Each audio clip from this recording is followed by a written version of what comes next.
Hello there. Good morning, good afternoon, good evening. Hi. Oh gosh, was it acting up? Like, I just updated OBS too. Like, OBS-kun, please. Oh wait, why is the chat thingy acting weird? Okay, let me just refresh that real quick. Like on OBS anyways. Refresh, please. Okay, all good. Cause yeah, I have like little pop-up on one side, and then I also have on OBS-kun. And I love this. Special access. Yes, please. Oh, it's so nice to have this. Ta-da! Mine. Eehehehe. Just ignore like my lack of the random thingy. They don't mind me.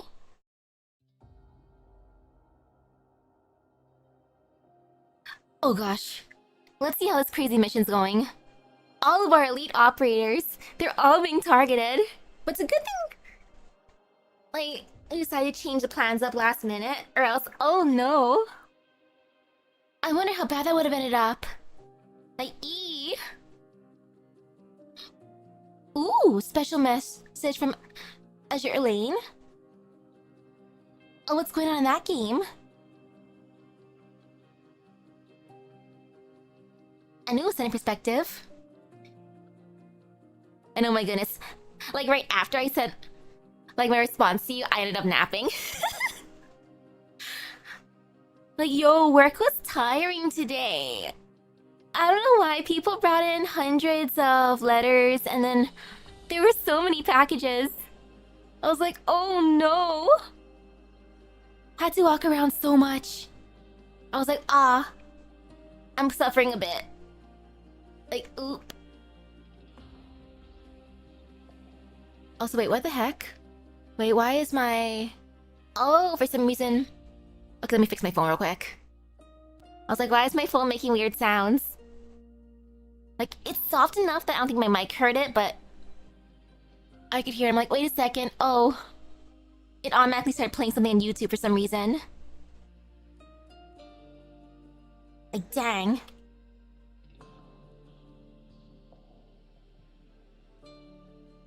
And, ooh, okay. Before Teresa said her farewell in Amiya's body and babbled during her passing, we hear her say, Teresa's will lay waste upon the land. We interpreted that as Teresa's doing it literally, but what if she meant was Teresa's will lay waste upon the land by waking her up, in the process getting Omnanom instead. Both Teresa and Teresa's needed Omnanom for the Sarka's future, for protection from the other nations, as well as the fuel for the furnace. You know, yeah, that makes more sense too.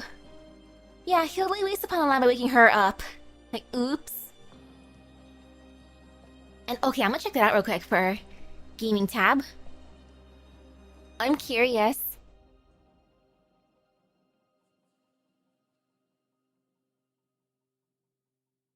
Ooh.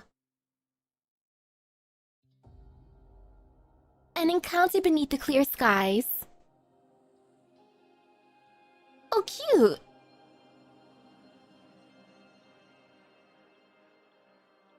And a hello. Yeah, it was not Teresa's plan to buy time for 3 years, but 3 years was the best he could do before retaliation against their creator before passing away. Though at least 3 years is pretty good. It's like, sheesh.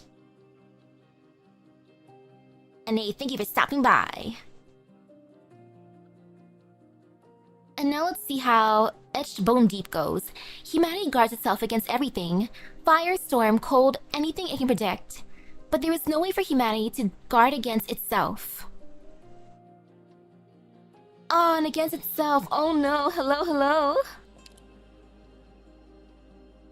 Hestia will be a repair ship and Ryu's a light cruiser. Ooh. Ryu.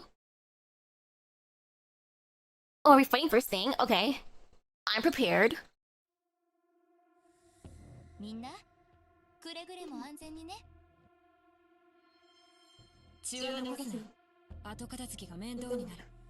I didn't even steer the map, but still, no fear. Okay, Thorns, you'll go here. Ooh, it's gonna be for Florence. Okay, perfect.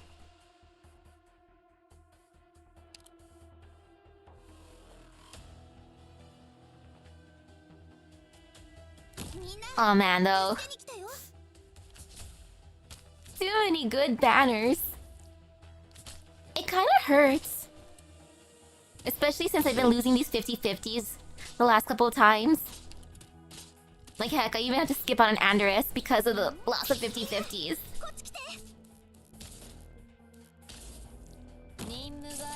It was pain. All fear, all pain. Okay, someone's eventually gonna start coming this way, so I'll put her facing down. On the inside, chapter 16 drop. Oh wow, already chapter 16? Dang. And ooh, we get mantra. Oh, I'm excited for that. Like, her design is cool.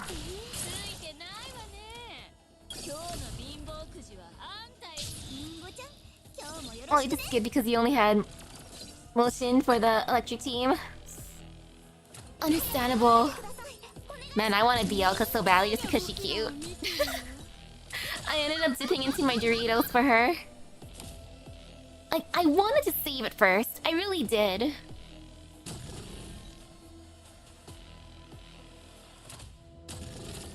And wait, where are they going? I should take this one away and then... I'll put him here. Why not? Face that way. Eehehehe. Yeah, this is fine. Wait, what are they placing?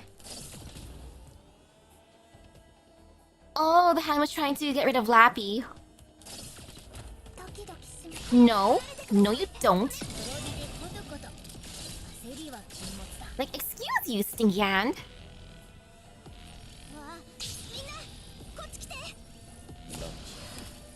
I'm trying to place it where Susie is. Stinky hand, no.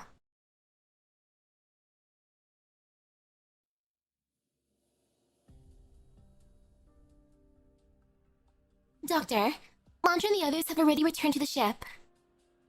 Your guess was correct. Someone is targeting our mission. The instrument is from Ager. Broken little handy. Dr. Kelsey, can we discover anything from its remaining parts? No. The Ager Academy of Technology put a great deal of care into its delicate piece of equipment. Given their pride, I'll bet they made sure no one could ever crack their little handy. First they hack our capybara bots and vending machines, and now they try to get rid of Lappy. I know, right? Like, that's going too far. But the appearance of the little handy itself is enough to explain many problems. Doctor, do you remember the joint Marine Corps? Of course. The reason you met with the Ager Consul was to facilitate cooperation. Both the Iberian and Rimbiltonian authorities have responded to our call. The problem is that once cooperation begins, subsequent developments could spiral beyond what we've anticipated. In recent weeks, the Ager fleet has not only constructed ports in Iberia, but also established landing sites along the southern coast of Rimbilton. The Agers from the deep sea made no immediate move to land. Instead, they quickly carried out a number of operations, including hydrographic surveying under the banner of technical cooperation.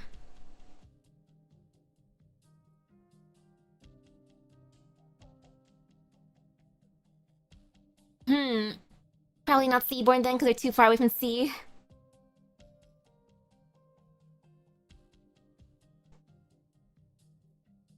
They also quickly assembled a land patrol through a mix of hired personnel and official partnerships, relying on more neutral intermediaries to facilitate cooperation with land-based forces. So you're saying the attackers are the land patrol? We're still only speculating, but right now, the land patrol is the only one that fits all the evidence we've collected. Dr. Kelsey, some consuls don't back Clementia, yes, but it doesn't prove that Ager's behind all this. No, I'm more inclined to believe that someone took advantage of the internal conflicts within Ager. The land patrol near the Iberian border, the mining ship being handed off in Rimbilliton, the mercenaries on the Casdalian frontier, the breadth of their deployments, and the depth of their knowledge about Rhodes Island's classified missions. That's more than enough to prove that Ager isn't behind this. However, there is no possibility of a rebellion within Rhodes Island. I don't believe that'll happen either. Doctor, do you think there's anyone else in Rhodes Island who could do that besides us? No? That's right. No one else could do that. Dr. Kelsey, the threats that Rhodes Island faces now are unpredictable. Dr. Warfarin also warned us several times. The special patients she is caring for, their conditions are deteriorating faster than she can control. Whether to save our patients or to respond to potential crisis, we need more aggressive responses. I reviewed the records Teresa left in the Black Crown. She also made major breakthroughs through her work on Civilly Eterna. And yes, this is Amiya, our supreme leader. I can visit Civilly Eterna to look for potential help, just like Teresa did. We must carefully assess the risks involved, Amiya. Amiya, are you sure you're ready? Are there any more effective means at the moment, Kelsey? Amiya, are you sure? I cannot give you a definitive answer, Doctor. But I will never stop trying. Any advantage I can gain may help Rhodes Island progress further. I want to try. I'll go with Amiya. Doctor, I cannot agree to such a risky plan. Can Civilly Eternal link to my thoughts? Doctor, that's too dangerous. No one has ever done something like this before. I agree with Dr. Kelsey that you shouldn't take the risk. Kelsey recalls the experience of her dear friend, which is not something she is happy to recall. Yes, Civilly Eterna can do that. She did it before. Teresa. Doctor, your mind is incredibly complex, but you're not the only one at risk here. Amiya could be exposed to completely unforeseen shocks as well. I will not agree to this preposterous proposal. Dr. Kelsey. Amiya, this is my opinion. I cannot interfere with yours and the doctor's final decision in this matter, but I hope you understand my stance. Amiya, I can open my mind to you completely. We don't have to force it in one. We can give it a few tries. Like, slowly make my way, or you guys' way into my mind. Amiya will see the horrors of gacha addiction. And she'll feel the boiling water from the noodles. The boiling instant noodles. Like, sorry, Amiya. Sorry for subjecting you through that. But, Dr. Kelsey... When it's all over, we'll go apologize to her together. It's not this plan she's opposed to, per se. No, it's all over, we'll say sorry. I trust you, Doctor. I'll leave the decision of when to stop entirely up to you. Let's start after I finish arranging the defenses.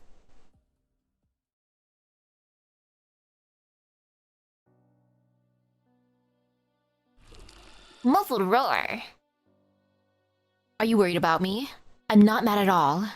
Once again, we've arrived at a critical turning point. And last time, Babel met the fate I dreaded most. It turns out that I can't make sure everything is running on its ideal track, monster. Raise its claw. Rubs gently. Our own limitations have begun to affect our usefulness in more important endeavors. We may be able to witness the changes of the stars and the untamed cosmos, but when faced with a real crisis, we're no different from any other creatures on this great land. Dissatisfied growl. Thank you for comforting me. I can sense your good intentions. I just growl. Yes, I suppose Amiya and the doctor have already begun preparing to delve deeper into Civilly Eterna. I will not interfere with Amiya's decision. She's mature enough to make the most correct judgment. And the doctor isn't quite the same anymore either. Maybe I still have a glimmer of hope in my heart. Maybe. This time the outcome will be different. Subdued bow. It is true that my own sanity is constantly warning me.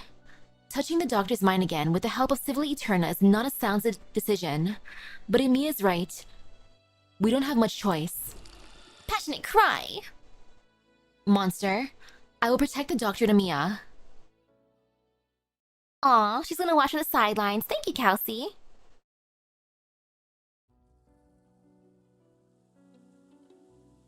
At this moment, Monster can see even Kelsey's slightest emotions. Ever since Kelsey's latest awakening, Monster has been at her side. Monster is her companion, the symbiote she personally guides, and more importantly, herself.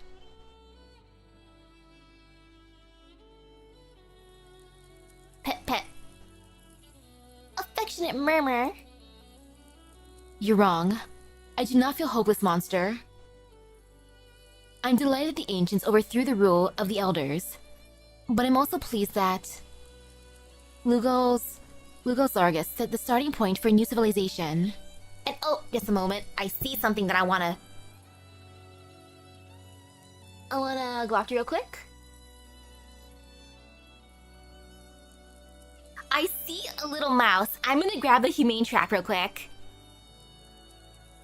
The weather has been rainy, so of course they're gonna start coming to the house. So, let me just take care of that real quick. Don't mind me.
Okay, I'm back.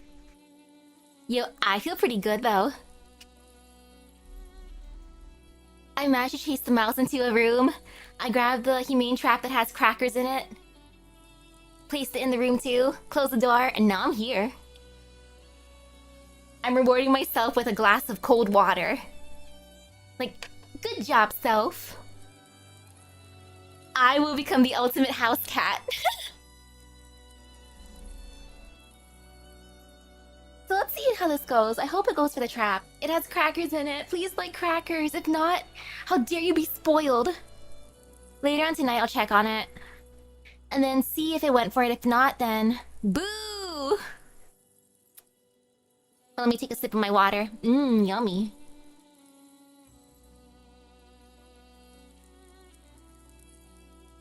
Okay, cold water is very satisfying after that. Yum.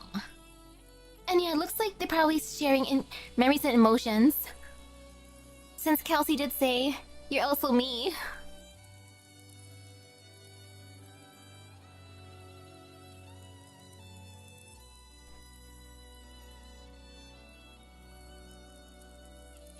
And the first Aslan King. I'm delighted that the ancients overthrew the rule of the elders. And I'm also pleased that Lugo Zargus set the starting point for a new civilization. I have made mistakes out of arrogance, but I've also regained my confidence by making dear friends. Maybe yours and my basic structures will always be alien to this land, but that doesn't mean we'll always walk alone. I found my home in Rhodes Island, on this great land. Same, I prefer room temperature. But this is an exception after running around. Plus my room right now is quite humid in the 80s. 80s Fahrenheit. I'm focusing my fan on my computer. Like, I can sweat, computer cannot sweat, so... I fulfilled her expectations, monster. I've learned to love. I found myself. Moves confusedly. Wraps tail around Kelsey. I must protect Ami and the doctor. I must protect the true variable here. The future I cannot even glimpse. I've communicated with Civil Eterna before, yet I haven't been able to break through my own limitations. But Amia can. Of that, Teresa and I are certain. I'm sure she can plug significance from the massive trove of data. With Teresa's blessing, she can do it. She's still Amia after all. I've seen her grow into a leader with my own eyes. Following in footsteps, she might find some words that one left behind. In the past, when Originium had not yet taken shape, there was an era when luminaries competed to argue with the epoch itself. Their wonderful ideas, born of desire to celebrate and save lives, still persist. All is not yet lost, monster. Terra has a chance, no matter how faint, to keep that hope alive. Excited howl. Me? No, monster. I'm better at memories, remembering the history I witnessed, and have seen erased by time. I'm not special at all. Kelsey calmly inscribes the important info into Monster's spine. If the outcome I fear most does come to pass, if the one I least want to see stands in front of us once more, protect the doctor, protect Amia. I will engrave this directive into your basic behavioral strategy matrix. Agitated howling. Come, monster. We still have work to do. If the threat does come, I must ensure that Rose Island is Terra's first outpost against the crisis. I will be your final safeguard.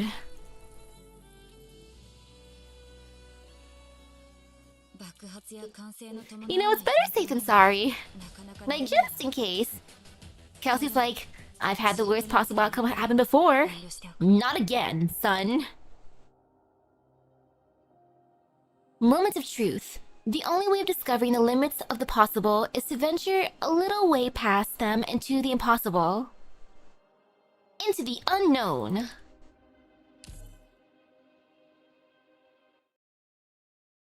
Alrighty. I've never tried to use the Black Crown to access your thoughts before, Doctor. Don't worry, Mia. I've opened my heart and mind for you. Thank you. She looks to her side at the beam of bright, warm light gently tugging at her hand. She shuts her eyes and slowly lets out a sigh of relief. We're in this together, Mia. I don't know where this journey of ours will lead us, Doctor, but I'll protect you. I'll protect you too, Mia. Under the watchful eye of Sibyl Eterna, she gives your brow a light touch. Poke. Your memories and emotions flow towards me. It's strange. They billow so gently as they flow. And the memory's edge is close at hand. What did Teresa see back then? Amiya sees you and Kelsey and herself, and the many people aboard Rose Island. She walks deeper, the boundary of that one memory comes within reach. Curiosity and concern nearly cause her to forget her mission. She wants to reach out to touch it. Touch upon the start of your memories, Chernobog, the sarcophagus, and you, weakly stretching out your hand.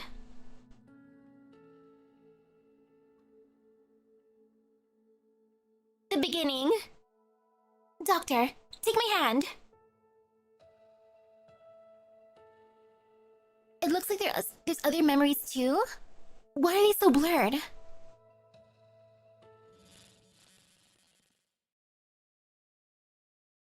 Who was... Amiya? You grab a hold of Amiya. Were you lost? I don't know. This is the first time I've ever dived so deep into someone else's mind. It's a very odd feeling. Good thing you pulled it off. Thankfully, yes. Now I can sense even the faintest of your thoughts. I can sense yours too. Ah, you sure relax right now? I've got nothing to worry about with you around. So, what should we do next? Hold my hand tight, Doctor. I'll protect you on the road ahead. Teresa taught me everything about the role of king that day. She awaits us at the start of that path.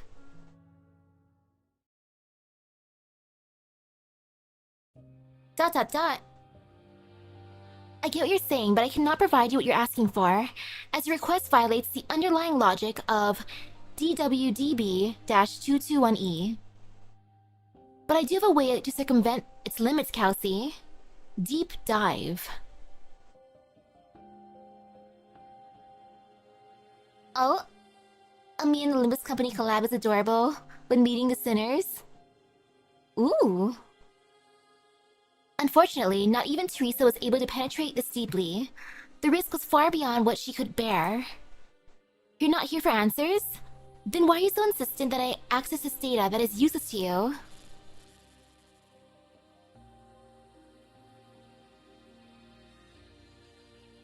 I have no way of knowing if there will come a day that Amiya asks you the same question, but I hope that, in the darkness, she will find the way I lit for her. That was Kelsey's answer to me, Amiya. Could I ask you to look through all of Dr. Kelsey's access records for us? I will be happy to. Her every doubt, her every insistence, each and every time she left in disappointment, I will show it all to you, unreserved. You have dove into the Civil Eternal before, Amiya, but this time, what you seek lies far beyond your limits. It is a place where life on Terra cannot tread, for the time being, but perhaps you will find the chance to touch upon this knowledge that is not yours. Because you have someone who walks alongside you, Dr. Misaki Nobunaga. Of me? You will quickly understand what I mean, Dr. Misaki. Follow me, Amiya. Follow me too.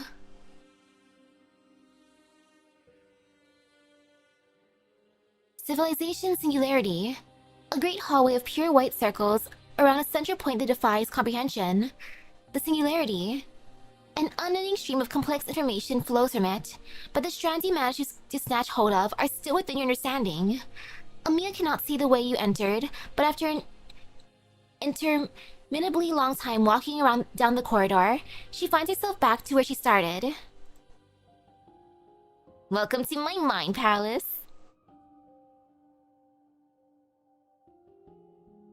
You notice, Amiya? The stagnation of civilization does not mean it stands still. It continues onwards to time's linear flow, unable to turn back. Hey, hello, hello? But all that life discovers and creates is doomed to fall into an inextricable cycle. Mathematics, physics, philosophy, theology, these theories and practicalities, among others, cannot inspire hope as they once did. The ascending spiral has failed. Life squanders its future as it stumbles blindly in the dark. So, this is as far as we can go? Only as defined by Terra's current knowledge. It serves as a limit, yes, but it is also a safeguard. A safeguard? Some kind of cognitive barrier. Cognitive? Like how we can't make sand beasts calculate wave dynamics. Even if we gave them all the data and formulae. All forcing it will do is hurt their brains. As keen an intuition as ever, Doctor, but not entirely correct. DWDB-221E enlightens life at a steady pace to bring it forward. It does not simply reveal fragments of the future to the seeker to create evolutionary leaps that violate the laws of nature and ethics. Knowledge cannot be unlearned, Amiya. The dreamers who glimpse the true sky are no longer happy to slumber in ignorance on the ground. Information beyond civilization's cognitive limits will simply blind them to reality. A deadly poison luring them into annihilation's embrace, throwing their civilization into the abyss. And so, this boundary was born. But why does it look so much like a prison made from some giant data server? It appears in a form your mind can comprehend, like how DWDB-221E appears as a black crown in the material world when accompanying you. To a minuscule ant, it is an Ouroboros river, forever enabled to flow to the sea. But to a celestial body whose lifespan stretched to the trillions, is a gravitational field that will stay with them their entire life, unfathomable, inescapable. You walk towards a section but one step away from the void. The distant singularity at the core calls to you. Information washes past you like gentle waves, showing you glimpses of many fascinating sights. They are fleeting shadows of your past, a life you've lost and forgotten, stray visions of an unfamiliar era. Be careful, Doctor! Amiya tugs on your hand. We don't know what happened if you fall off this boundary. Are these what you saw? Our minds are as one. What I see, you see. The Originium slug egg went through the bridge between stars. So all those stories really did happen. The Originium slug egg? Went through the bridge between stars? The Originium slug egg? Egg. When I was really young, I met someone who was incredibly caring. The nighttime is my favorite. Day was... ugh.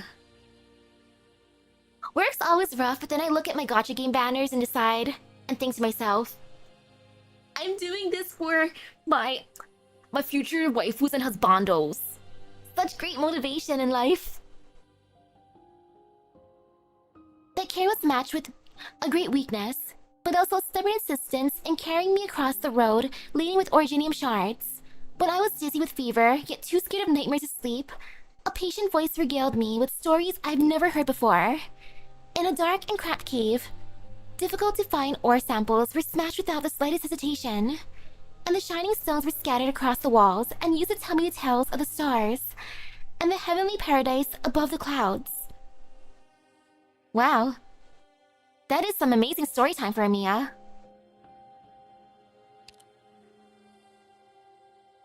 Would you like to hear one of those stories, Doctor? I would be happy to.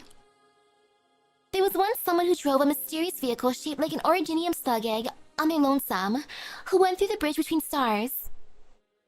On the most quiet of nights, guides would borrow glowing clouds from old stars and make round mirrors out of them to light the way. On the other side of the bridge, spires faded in and out of the clouds, and the stars wore crowns of flowers, When descending on the crown, you'll see that it is a really, really big playground. One where lovely children gather to play. But it was hard for the vehicle's driver to stop. The driver changed over the most miraculous vehicle on hand and drove it for many, many years. But the years came to an end and nobody was left. Nobody but the driver. Do you mean me? Is the person in your story me? Amiya grips your hand tightly. Yes. Thanks to my infection, it's hard for me to remember much from that time, and there's a lot of those stories I don't understand. But I will do everything I can to remember every single one of your stories. Because they are my stories, tales you told to me. I don't want to forget them. I never thought today would be the day I finally get to share your gift to me with you, Doctor. This time, we witnessed it together, you and I. We got to know this past life of yours once more. Thank you, Mia. Do you long for this kind of life, Doctor? I don't. Nah. Do you think Oracle's essence is still within the Doctor? The fact that they consider what they're seeing as lost and forgotten? Or Teresa's farewell to the Oracle would be the last thing we see of them? Well, it is their past self, so there's always gonna be like a tinge of them left behind within us. Kind of like muscle memory. I don't. Like, I don't miss that life. You don't? Strange. It was such a beautiful life. One without the pain of oripathy, without conflict or war, where children could live their lives in joy. Maybe I didn't want to show you the crueler side of things. There's always two sides to life, Amiya. Maybe you're right. The cruelty behind the happiness, the joy behind the suffering. We've experienced it all ourselves.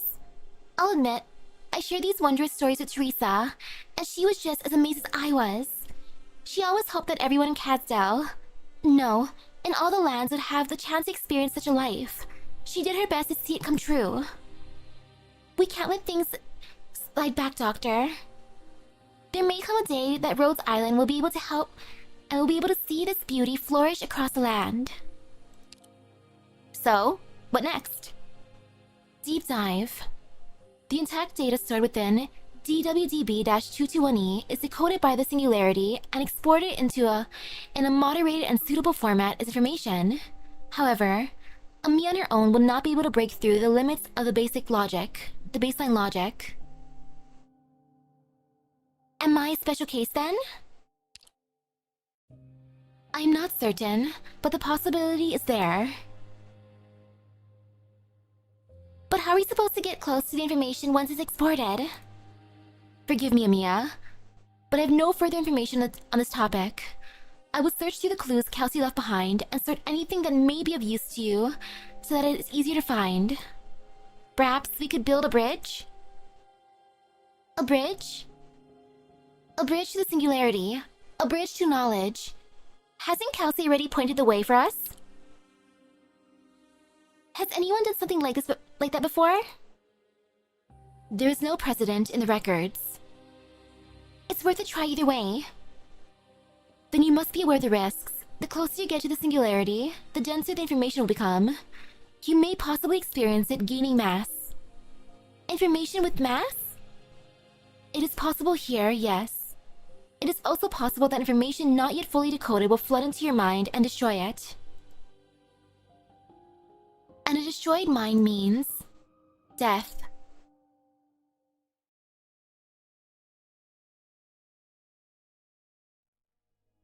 Unknown language?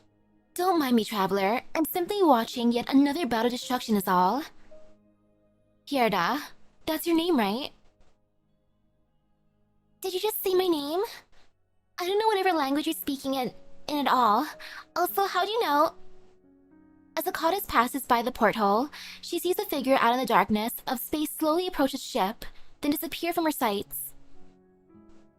Who is that, Ray Disorder? Fervent singing. La la la.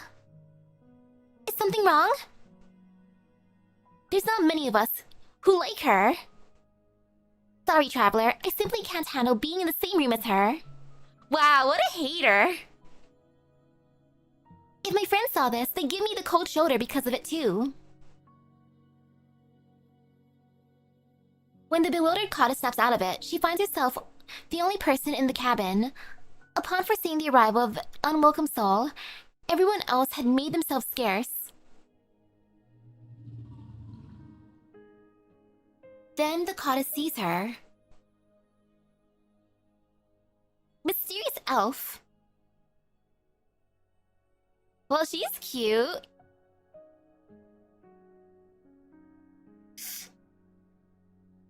Yeah, similar stature to, you know, our wonderful Mulesis. Nonita looks so amazed. I've learned how to communicate using long-distance resonance a while ago. At the very least, before destroying that odd race, I kept the unique language patterns they had evolved. Destroying? Ah.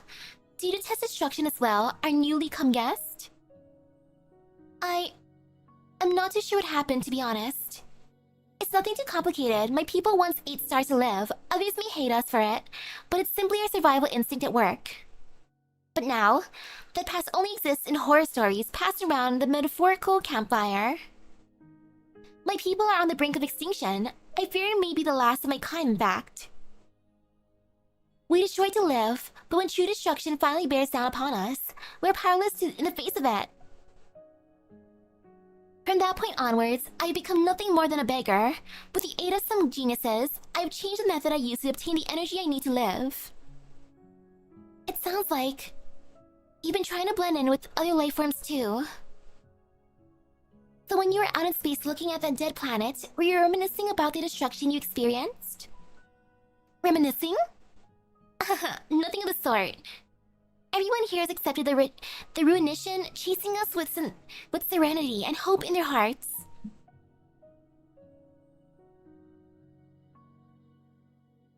They just accepted it.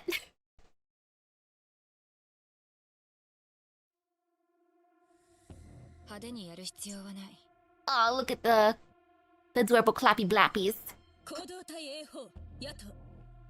Okay, how do I want to do this? Right here, you know, no fear, no pain.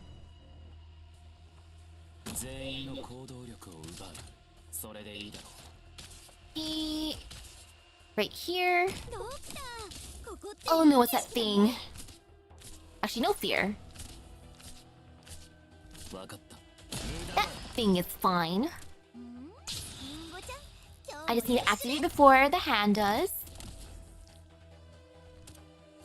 Got it. Ehehehe. Oh, and another one. Stinky hand. How dare ye? I'm gonna just get rid of that first thing. Ta-da! Okay, and then over here. Over here. Oh, look at that! Does it have food in it? Instead of like a regular vending machine, it's a food machine? Mmm, yummy. Okay, don't get distracted by the food machine, sorry. Oh no, it targeted first. Oops. Well, that's what I get for touching it. Or not touching it.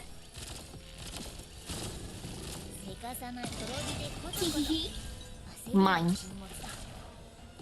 If someone in Colombia who wants to delve into the unknown wear in Hirda's shoes, they'll be delighted, but for someone like Hirda, that is rather worldly desires and pretty religious as well, she's taken the situation she is in very well. The fact that she's conversing with other life forms of unknowns is such nonchalant. Well, she did ask at first, like, are you God? No? Okay, you know what? We're chill then.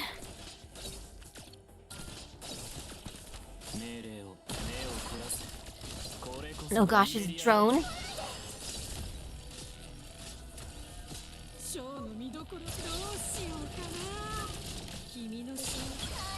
Okay, all good.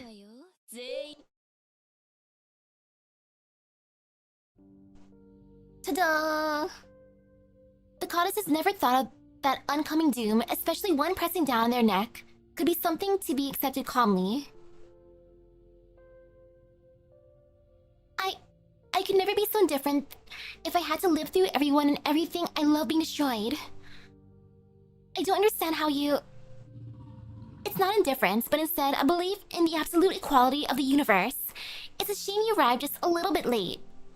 The ship had just encountered a star-going supernova several thousand light years away and made a smooth withdrawal. If you see the sight with your own eyes, perhaps you understand my meaning. The instruments in the hall begin to spin rapidly, until they are moving too fast for the goddess to see with the naked eye. Then she sees a multitude of lights and shadows appear and float through the air. I see a giant sphere emitting a deep, dark red light, and a small indigo dot speeding across its surface. But it seems like it's the big sphere rotating around the blue dot. The one you call the blue dot is the pulsar that just went supernova I mentioned. The red star which is gradually being torn apart is its partner, now doomed to die as well. They once harbored many interesting primitive life forms. I have many fond memories of wandering through the planets of that star system. It's a pity they were snuffed out before they could see the world beyond the sky. Why are you showing this to me? Simply sharing the knowledge we have with you, traveler. One-sided paranoia and ignorance are often barriers to effective information transfer. I have no knowledge of your history either. The goddess has barely had the time to comprehend these words before suddenly, her newly acquired knowledge begins to assault her mind. The land. May see life be born twice? These stars fall from the sky can harbor life of their own? Ruination's end is not despair. We're not special when it comes to the land? A celestial body can sustain life, loves all that live upon it equally, no matter where they hail from. This is a law of nature. Don't be too greedy in lapping up that knowledge you can't fully understand yet. I saw you among all that information. You once had many of your people by your side, but suddenly... The presence. That's what a lot of people call you, right? I'm just a wandering presence, true. Like I said, when true destruction bore down on me and my fellows, I was powerless. What exactly is the destruction you keep talking about? I've seen plenty of things here that I can only describe as divine acts. What could possibly threaten people like you? I'm afraid that nobody on this ship can answer your question, traveler. In your eyes, we possess knowledge that many life forms in this universe would consider divine acts. But in this boundless cosmos, even we have limits to what we can explore and investigate.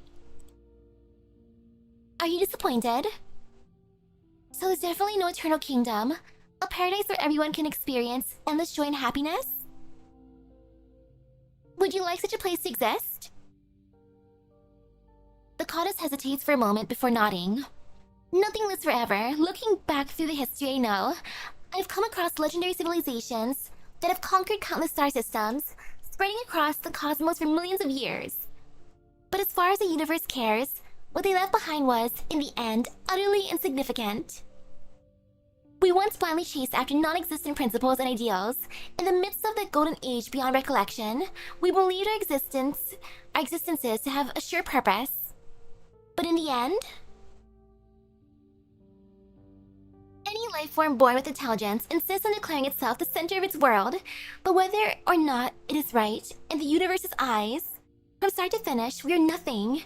This is the first thing you must learn before you can understand it. Remember that brilliant supernova you just saw? From that tomb, life will be born anew, and there will come a day when those beings will understand what we have carved on our grave. That we once had lives of our own, that we existed. I don't understand anything that you're saying. How were we born on this land? Was there an even more glorious civilization here before us? Are we going to be wiped out in the foreseeable future?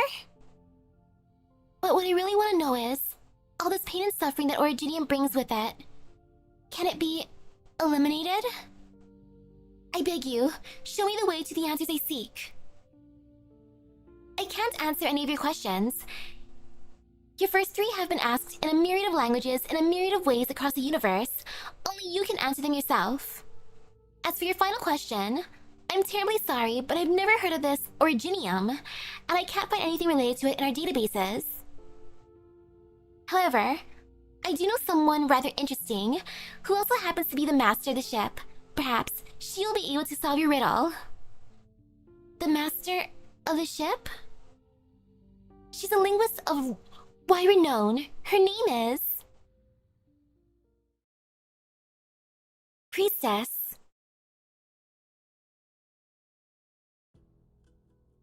I love the thought of Priestess having her own... like Mew Mew, and also... now her own Amiya in a way. No time to be lost in your thoughts, Doctor. Grab onto me. Did you see that, Amiya? I can't break my focus right now. Weaving together a way to the singularity is incredibly difficult.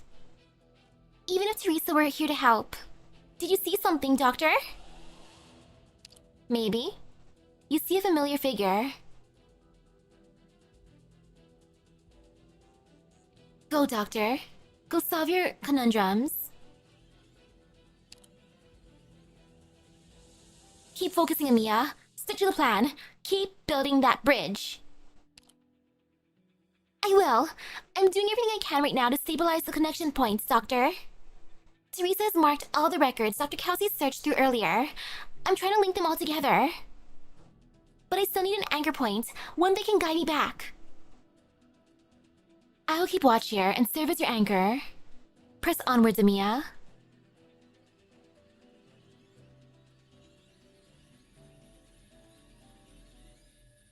Pink silken threads began to gather. Ooh. Hey, hello, hello. The meandering threads interweave and spiral, gradually spreading out from the boundary into the distance. The luck boost is non-existent except in my dream. I took a nap and I imagined myself summoning SSRs. So at least my dream self was lucky. My actual self, not so much. The meandering threads interweave and spiral, gradually spreading out from the boundary into the distance. Beyond its walls, the path to the singularity slowly takes shape. It's working! Originium arts don't seem to work here, but applying the logic behind casting them to the information here does. Can you build a bridge using completely unknown information? No. This place is full of information I can't analyze, not even the help of Civilly Eterna. And not even with the help of Civilly Eterna. I wouldn't have been able to make this way forward alone. If here would be the Priestess Amiya, is that would Priestess allow herself to make another bond besides Oracle? After all, her reviving here to right might as well be a whim on her part. If anything, it might be like a bond similar to, like, you know, having a pet, rather than, like, you know, like a fellow human friend. But thankfully, Dr. Kelsey's access left records, and with Teresa's help, I can grasp onto her research data. That's more than enough for me. The pink threads continue to slowly spiral, linking together the many pieces of complex data that Kelsey left her mark on. String by interwoven string, the path forward gradually forms. I can tell how you're feeling, Kelsey. By analyzing the emotional matrix I constructed of you without your permission, I see your tenseness is not only because of my sharing an appearance with Teresa.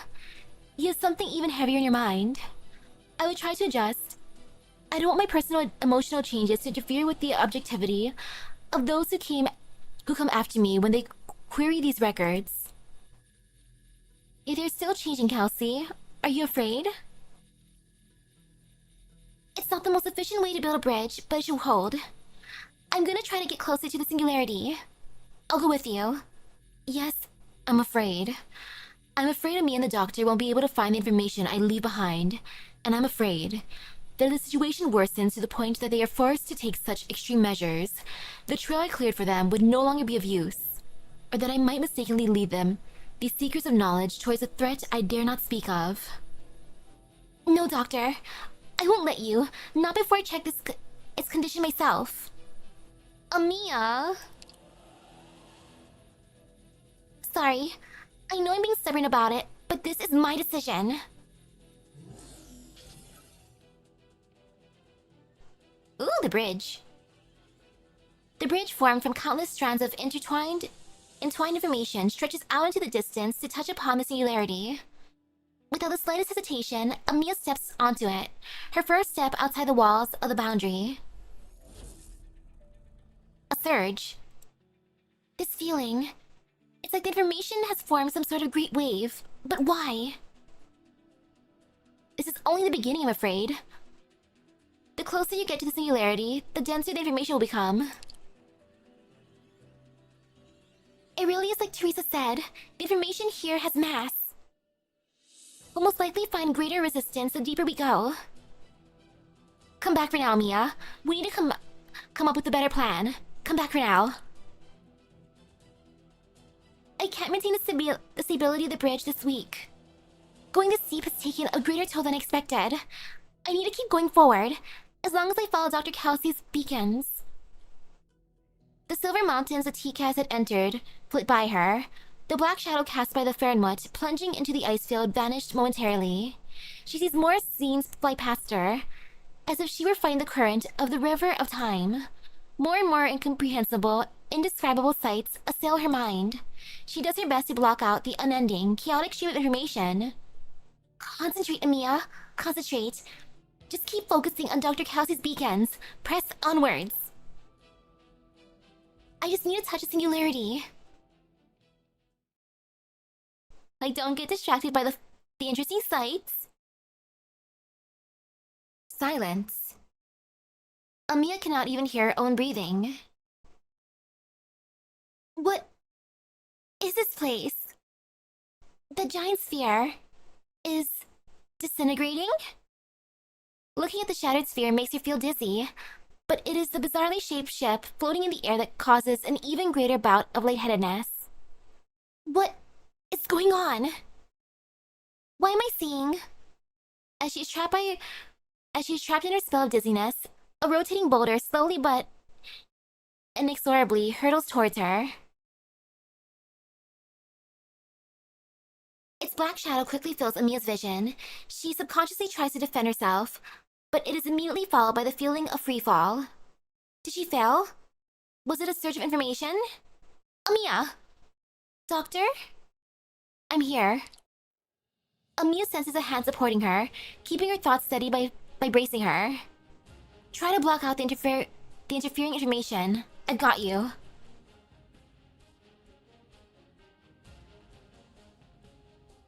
Hopefully I'm not too late. Sorry, I couldn't sit back and do as I was told. Doctor, thank goodness. That moment just now. You do your best to support her shaking body as the information wave surging from the singularity continues its assault. The information, so dense it has nearly taken true shape, washes over your thoughts, leaving behind jumbled afterimages in the void. It is the past long gone, the present being recorded en masse, and what seems to be the future, foreseeing your next steps. It is a shame that right now you do not have the energy to spare to pay it any heed. The two of you have already made the long trek from the boundary to this point without even noticing. And now, the singularity. The singularity is right in front of you. Did you see that terrifying scene earlier, Doctor? I did. I don't know what it means, though. I'm certain it's not something that took place on Terra. But at least it means we're getting close to the singularity. Even more information will show itself to us. We're getting closer. Can you still keep going, Amiya? Hey, hello? Yes, I can. You're well aware of the situation you are in right now. Despite knowing it will have minimal effect, you still subconsciously stretch out your arm to try and shield Amiya. The attacks are focused on your thoughts. I can handle it. I'll be the vanguard. I've got a lead on what we're here for. I've run the calcs on Kelsey's access records. You can read the key points from my mind. Found them. Using Slumber Bridge as a filter, Dr. Kelsey conducted a total of 79,346 searches. Although all the searches are related to Originium, according to your speculation, the data is not strongly related to its actual essential nature. If the results are restricted and give us nothing, doesn't the trail run cold here? No. Kelsey retrieved the same entry over and over again. This is in itself some information for us. A repeated retrieval? Wait, can the infinitely looping code made from the repeat query count be deciphered too? You already know the answer, Doctor. Yes, it's a familiar name. Perhaps it's a sign. Perhaps it's a warning. It's a sign. I've never heard of this name. Neither you nor Dr. Kelsey's ever said it before. Priestess? Sorry for not telling you about my ex-wife, Amiya.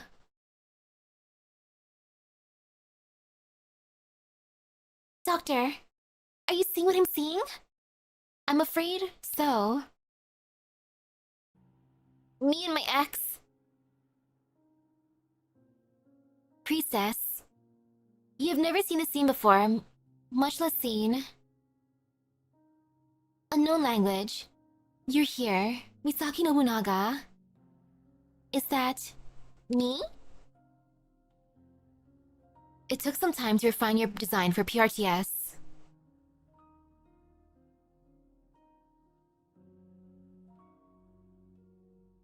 I thought you'd gone to take a rest. No, I've been thinking about your words this whole time. There is no language that can describe God, as the existence of God itself cannot be understood. You know that was just mindless chatter.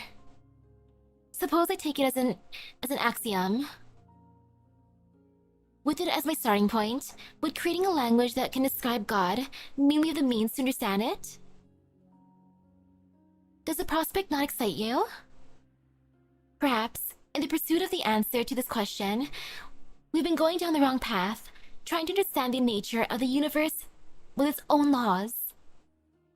You want to use a language wholly created by us to interpret the universe. A far too audacious idea, Priestess. Is it? Without any further hesitation, she traces out a perfect rhombus in the air. Let's begin, shall we? What are they discussing, Doctor? You've seen this woman before in the assimilated universe. She once accompanied you. But I have faith, Misaki. Then when you're truly confused by everything, you remember the answers you seek. We're here all along. I will be here.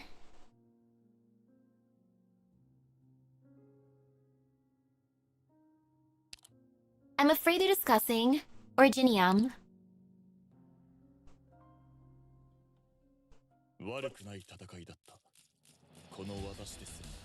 I guess Amiya can't understand the language, even though we're sharing information. I thought she would get like a translation.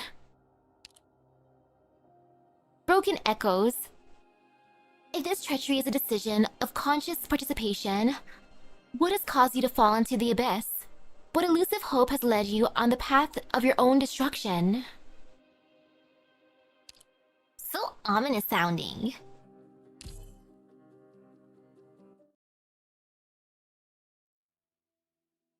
And back here. The scene plays out before you, but no matter how hard you try, you cannot get any closer. Amiya, the person she's talking to, is that you?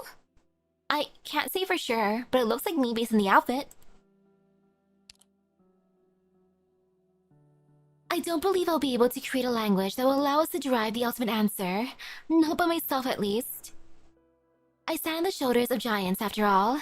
From the base I put together with the greatest discoveries of our colleagues' respective fields, I will continue onwards. Even if nothing will come of it in the end. Of course, it wouldn't be the first time. Does it look like we have anything better to do with while we wait quietly for the darkness to swallow us? Besides, I'm sure you won't say no to me, Misaki. So, where are you starting your research from? Priestess does not answer, electing to instead look at the faint dawn light peeking over the horizon. The one next to her does not bother her any further. The two of them simply stand aboard the deck. You look at her, and subconsciously tell yourself she's pondering something again. Why did you think that all of a sudden? What is it, Doctor? Nothing, just zoned out. I don't think we'll be finding any important clues here. The information Dr. Kelsey wants isn't here? This is most likely a fragment of history from before Jannie was born. Based on what I experienced in the assimilated universe, at least. Doctor, you mean what we're seeing right now is because you... That's not all, I'm afraid. Then that huge ship floating in the sky and that giant shattered sphere also... I'm not too sure what relation I have with them. We'll make it clear then. But since you're sure this isn't our main target, we should continue onwards.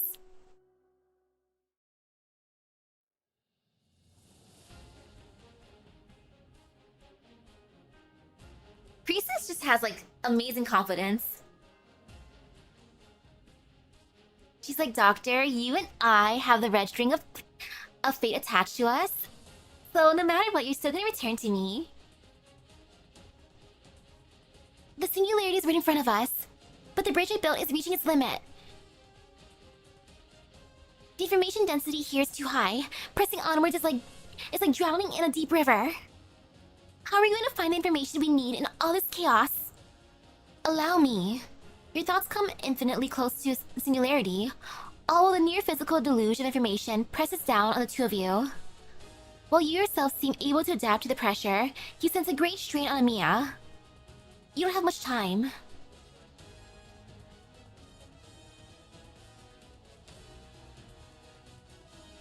You pull out every keyword the priestess in the assimilated universe said, and quickly connect together every clue left behind by Kelsey. Calculate a new result as quickly as you can, then add a new condition. Continue this cycle until you have isolated the information you need. Your thoughts are like diving into an endless ocean of building blocks. What you need to do is not particularly complicated. Find the blocks that are different, their surfaces finely engraved with the words Kelsey left for you. I never forgot.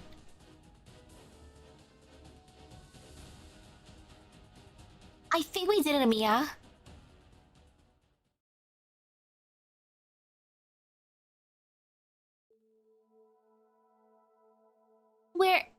Where are we? Rhodes Island. The Rhodes Island of the past. But this place and our Rhodes Island are... completely different. Dr. Kelsey once said the ship was excavated and rebuilt in, and had to be repaired before it could be used. Just what exactly has Rhodes Island gone through? I haven't the slightest idea. Unknown language. Looks like you're in good spirits today. I guess our efforts paid off. Were you scared waiting by yourself in the lab? Proud purring! Good timing then. I'm currently trying to put together a model that reduces the loss of meta-information during transmission through special mediums. Can you try helping me do some calculations? Rest is switching. Alright, that's enough. I terminated your process. You're to never harm your own core units, even if an order comes from me or her. Protect yourself. Amaten, survival is an instinct the living are born with. Hello, my new child. Who's not actually my ex-wife, oops. Stubborn purring. Baby Kelsey. Haha, at least your emotional module is iterating quickly. Do you understand your language, Doctor? I don't. Ignore that person and the thing by their side. What we need is somewhere else. You're right, since Dr. Kelsey believed we'll be able to find the key, she must have anticipated the language barrier.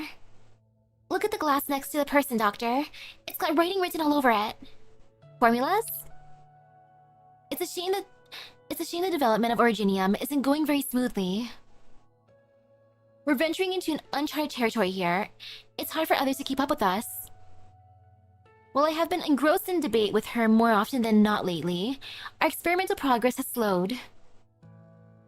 Vigorous consolation. No need to worry about us. If this model's operational efficiency meets expectations, we might be able to cross the first hurdle on Originium's development. Oh right, Lou sent us a message. Lou? There's been a rare breakthrough in the Kirula Arbor. Ah, Kirula Arbor. And she'll be able to visit us again soon. Heartfelt joy! Looks like you're very fond of her.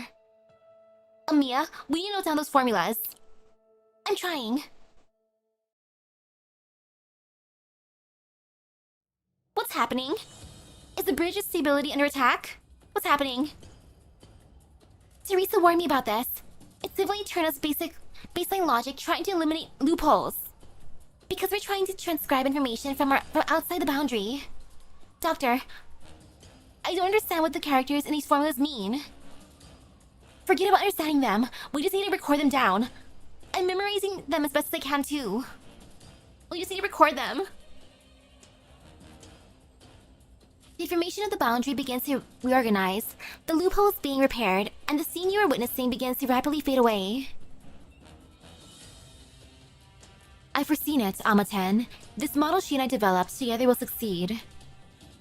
I look forward to the day that language's creation is truly complete. Kindly reminder, DWDB-221E's synchronization is still underway. I know that. It's not like I forgot myself, right? The speaker starts to fade away as well. Whispering unknown language. No matter where in this vast universe you came from, I bid you to witness the beacons you left behind, remnants of a civilization now gone to eternal rest. Perhaps it'll be our blessing, and the final gift of hope.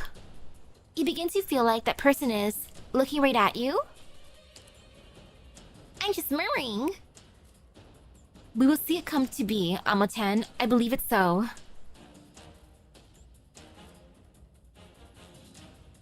The formulas are beginning to vanish.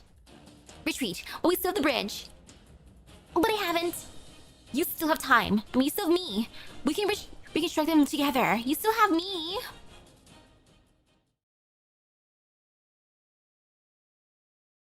A massive attack strikes your thoughts, and you sense yourself falling.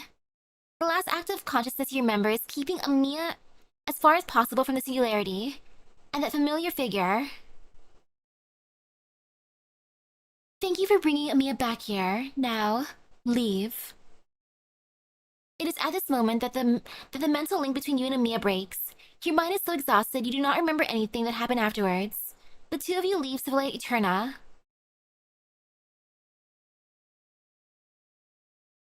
The information erupting from the singularity does not cease, and among the flow, there is an insignificant scene that has never been accessed since the day of its recording. In the quiet of space, a ray of light illuminates a field of stars, bringing with it darkness and despair beyond doubt. When sensors tens of thousands of light years away receive the image of this star field from the distant past, the planets that these stars shed their light upon are already filled with graveyards and ruins. It has come.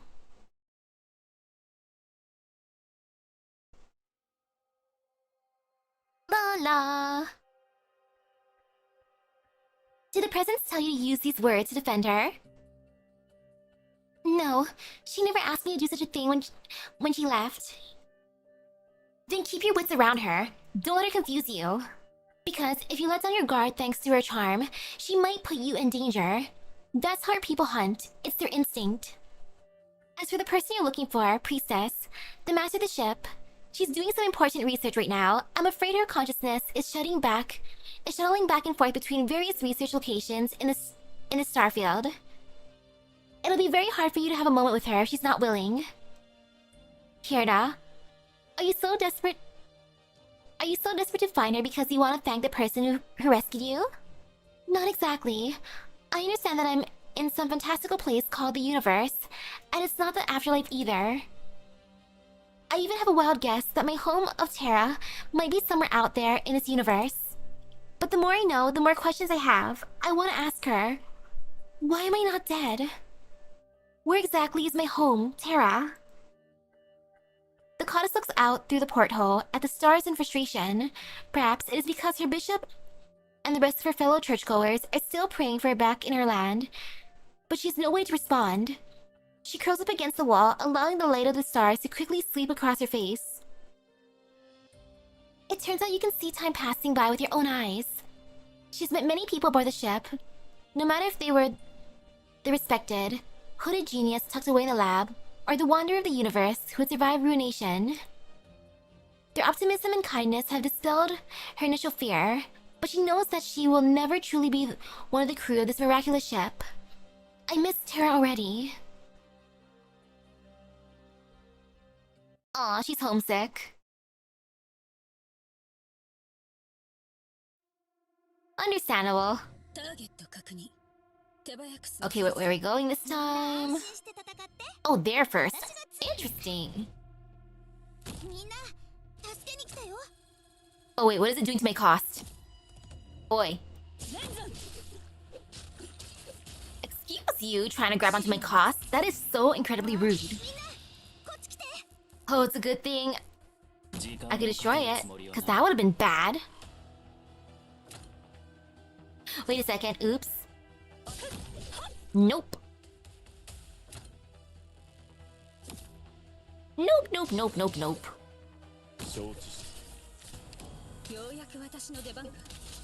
Oh, this is pretty chaotic. Okay, let me get rid of this. Over here seems good.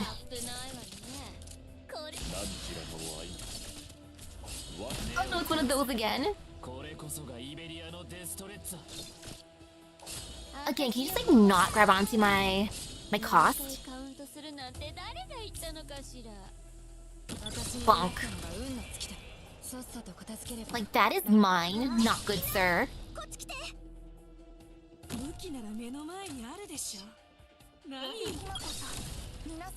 Okay, that thing's almost ready. Touch. Tee. Mine.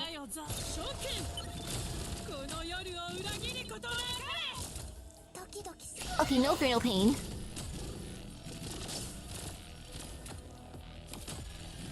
Oh, they can put it up there. No. Too bad, rejected. And now over there. Well, too bad for you, stinky thing. Go get him, Thorns. Oh wait. Oops, oops, oops. Oh, I didn't touch it in time. I misclicked. Oh well. It's okay. Just one more anyways. Ta-da!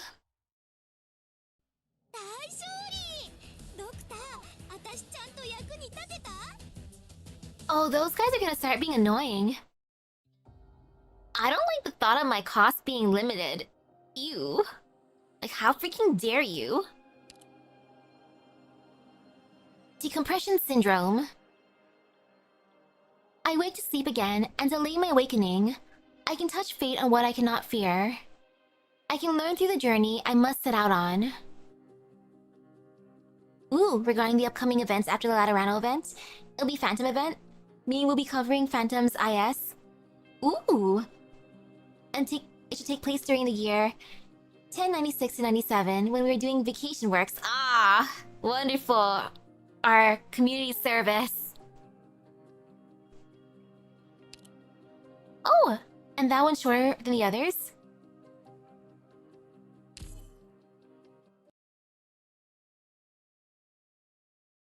Oh, fight for Sting?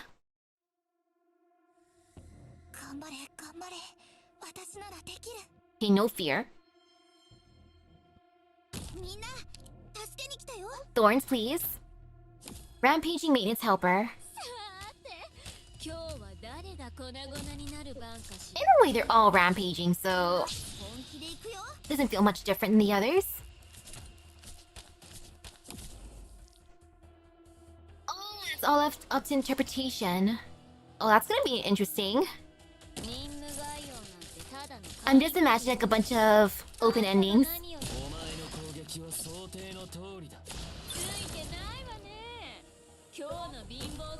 Okay, we're gonna focus over here. Why not?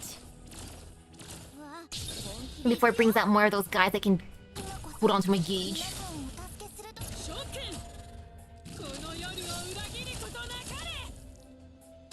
Thank you, Lappy.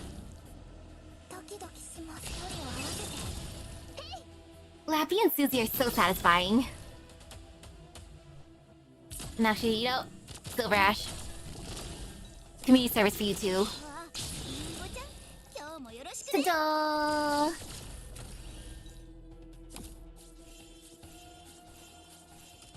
Okay, it's a good thing I made it face up. I made them face up anyways.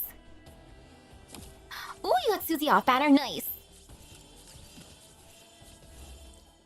Also, wait, what are they doing to my operators back down there? Well, I don't like that. Oh, I don't like that at all. Random cooldown, ew. Oh, this is just chaos.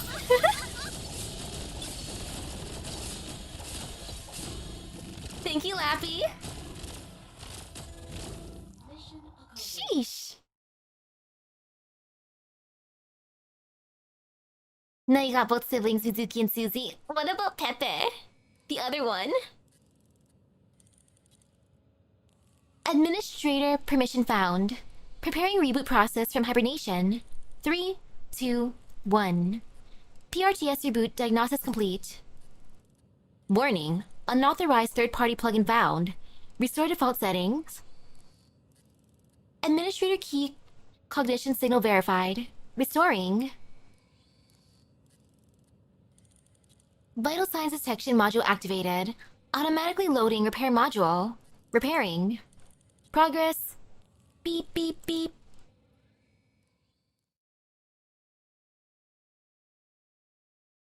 Doctor. Amiya?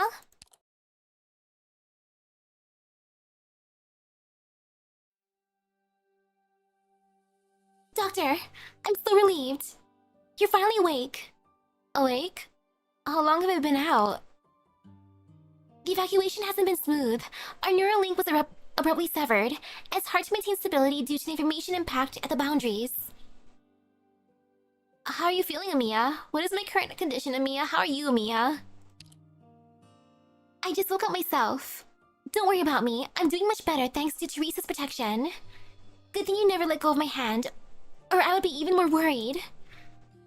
Don't go off on your own, Doctor. We need to stay in the emergency observation area that Dr. Kelsey set up. Kelsey? Emergency observation area? Kelsey? Soon after we began, Dr. Kelsey cleared out an area that she's personally protecting in order to ensure our safety and Rhodes Islands. She didn't want any accidents to happen when we entered Civil Eterna. She knew. I didn't see her. I started preparing cognition baseline tests as soon as I confirmed that you're awake. Initial testing showed no obvious signs of damage for either of you. Diagnosing thought isn't quite as simple as diagnosing biological tissue, though. Further analysis will be required. Welcome back, Doctor. You look tired. A bit of distraction happened during your operation. I'll update you on the latest developments later. We found potentially useful information. The first priority is to make sure that you're safe. Establishing a neural link through the Black Crown is extremely risky. I take it you've long crossed the boundary. Yes. Then my first duty must be to ensure your cognitive stability and biological health. I won't allow the mistakes of the past to be repeated, nor will I allow the continued existence of any potential threat to your life and safety. Follow me, Dr. Misaki Nobunaga. Are you angry? You'll need to do the cognition baseline test too, Amiya. First though, get some rest. Alright, Dr. Kelsey. Can't Amiya come with me? That's not part of my plans, Doctor. I'll arrange for Amiya to be tested as soon as your tests are complete. Let's go. She's gonna scold me. Oh no.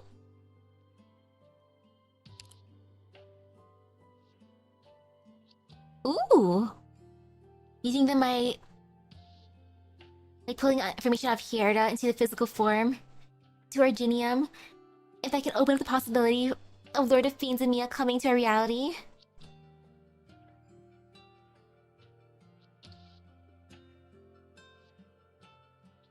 I feel like maybe, especially since Lord of Fiends and Mia was able to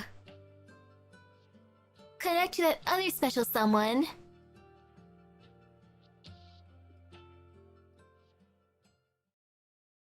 Though I doubt Lord of Fiends would do anything to us. This is the testing equipment? I don't remember it at all. This?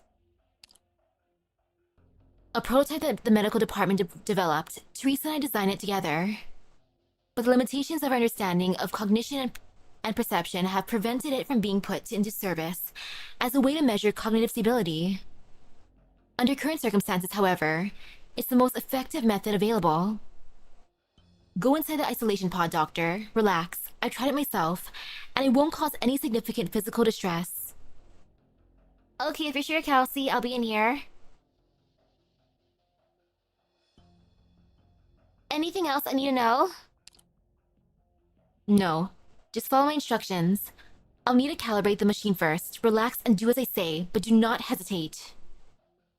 Tell me your name, Doctor. Misaki Nobunaga. A good start. See the chronometer behind me? Count the time in silence and try to synchronize your counting with the ticking of its numbers. You silently count and feel the passage of time. I'm not sure what the point of this is, Kelsey. I'm gonna count. It helps reinforce your perception of reality. It's been 20 seconds. Are you feeling any discomfort? No, it's hard to say.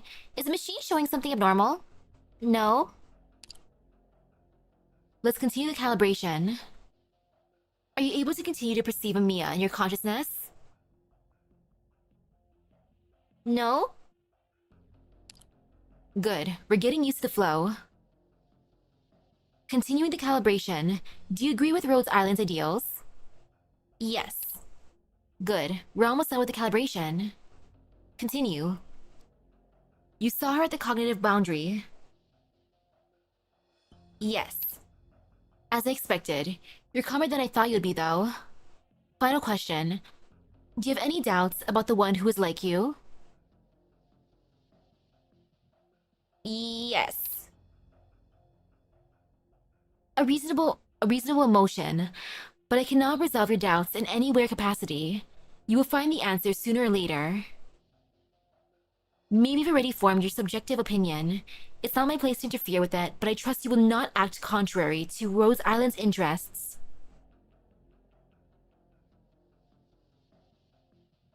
We're done, Doctor. Cognition Baseline's testing indicates that your cognitive stability remains within safe values. The rest of it is secondary. Wait, I thought that was the calibration. It was necessary to ensure that the data collected is accurate. I trust that you're capable of perceiving my thinking and camouflaging yourself accordingly. It will not be hard for you to fool this prototype.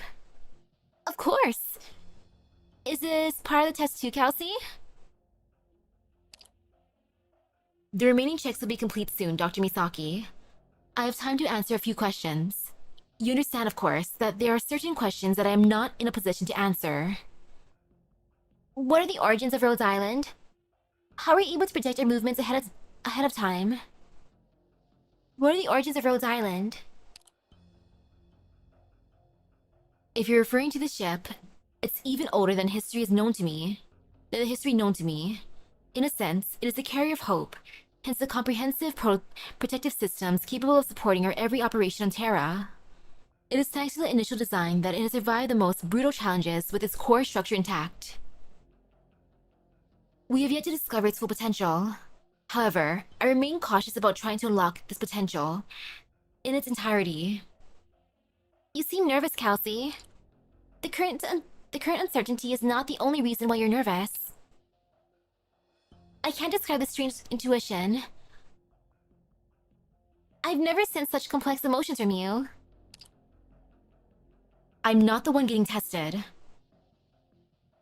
You see your reflection in the window, almost as though you were still standing with Kelsey.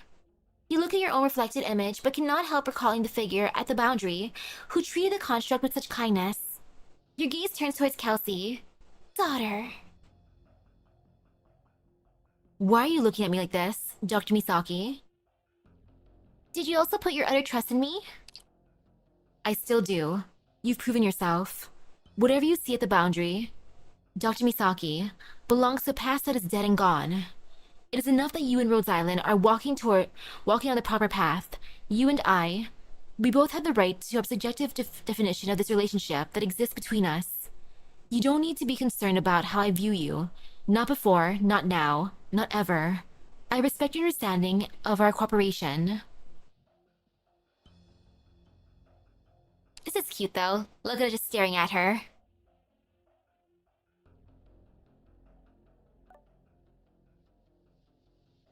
I'm sorry, Kelsey. I'm apologizing for my and Amiya's reckless actions. I know what to do next. I just have one more question, Kelsey. Unknown language. Perhaps it'll be your blessing. And the final gift of hope. I don't understand what it means. I seem to sense good intentions behind the words. I don't understand what it means. It means blessing and gift. You guided us to that one. Whoever it was, there's nothing fake about your trust. Then we have a lot of work to do.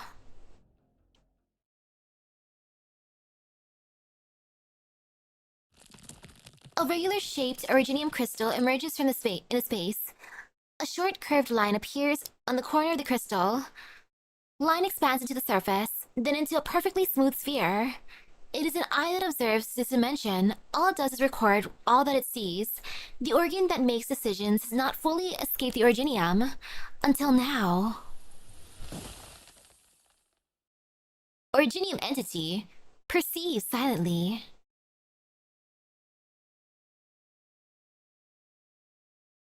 Oh no, it's spawning stuff. Dr. Kelsey has determined that there's no major issue with me. But she was concerned about whether I was subjected to any shock during the neural link. She must have her concerns. We should get on with analyzing the formulas that you retrieved. Like I said, the abnormalities of PRTS persist. It's very likely that we'll be getting even more anomalies in short order. It hasn't been restored? Closure's been trying, to little avail. Deployment of the backup command system has begun, but it will take time to synchronize it across all equipment and individuals. As for the information you brought back from the boundary, I can help you decipher it. Do you understand its meaning? I'll have to see the formulas in their entirety to be sure. You and me attempt to reconstruct the words and formulas written upon the glass of the corridor by memory, written in a language that you do not understand. Based on the context, I believe I can fill in the blanks here. Largely accurate, but there are small errors here and there. Let me fix them. It's like putting together a jigsaw puzzle. Thankfully, you're able to remember the last parts I didn't have time to. That should do. Do you understand the meaning, Kelsey? It's a heretofore unnamed model, the origins of which may be traced to a project by the name of Slumber Bridge. It was a radical project that attempted to employ a self-transcoding model in order to combine all possible realities and tangible, organic life into a single meta-reality. The project was ultimately a failure, but the experiments on digitizing matter were the predecessor to various subsequent research including this model. It has proven to be incredibly efficient at reducing the loss of meta-information during transmission through special mediums, and increasing data transmission efficiency. Information? Originium? Now you're getting to the heart of the matter, Dr. Misaki. Originium is the medium used for information collection. It reformats the information and continues to propagate until its mission is accomplished. This model, likely the one used by Originium itself, could lead to major breakthroughs in Originium research and neuropathy treatment. I will decipher this information for classified archiving. Until its risks and uses are ascertained, however, it must not appear in any blueprint or storage medium that exists in reality. Can you get it done as soon as possible? Do you have something in mind, Doctor? Do you remember the Originium arc? The project that Logos and Mechanus proposed after the war in Victoria? Boosting the adaptability and compatibility of elite operators in high Originium environments with the use of external equipment. A radical idea and a difficult one to achieve. The current version, developed 2 years ago, represents the limit of what we are able to achieve. Now we discovered a new possibility. It's an excellent opportunity. At the very least, it will allow elite operators to deal with the Originium threat with greater ease. In terms of sending our operators away for safety, it will be a priority for us to be at a distance of landship and operators who would want to stay for added forces. Ooh. Okay, yeah, having Gabio stay would be great. The ultimate harm assist. I would want Logos to stay too. Like Logos, please. I will need your help in the decipherment process, Doctor. I'll try my best, Kelsey.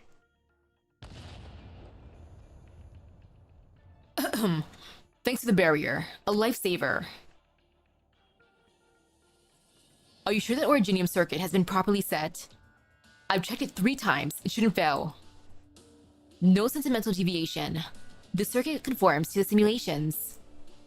There should not have been any error. How about another possibility? It's not we who are wrong. There are no flaws in the blueprint produced by the Doctor and Dr. Kelsey. The incantation simulation is effective. What I mean is that there's something wrong with the material used in the Originium arc itself.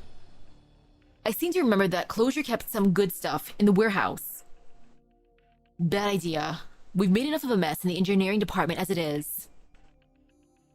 Well, we're doing in the orders of the Doctor and Dr. Kelsey. But how do we evaluate its effectiveness? Assuming that safety is assured, there is one ideal candidate for testing.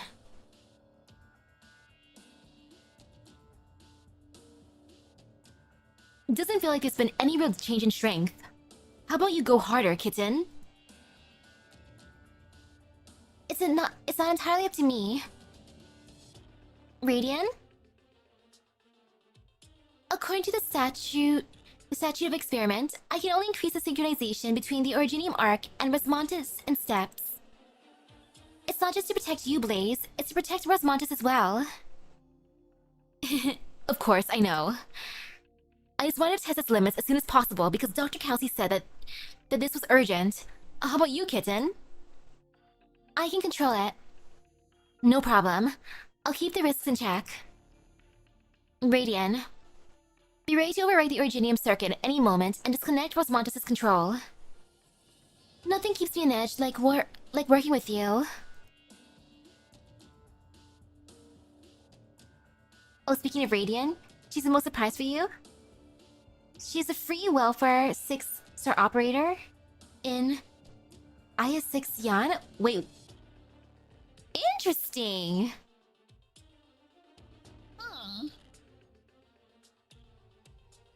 How long will it take to finish the preparations, Dr. Kelsey? Assuming that the Doctor and I complete the decipherment as quickly as possible and isolate a functional technical blueprint. 36 hours.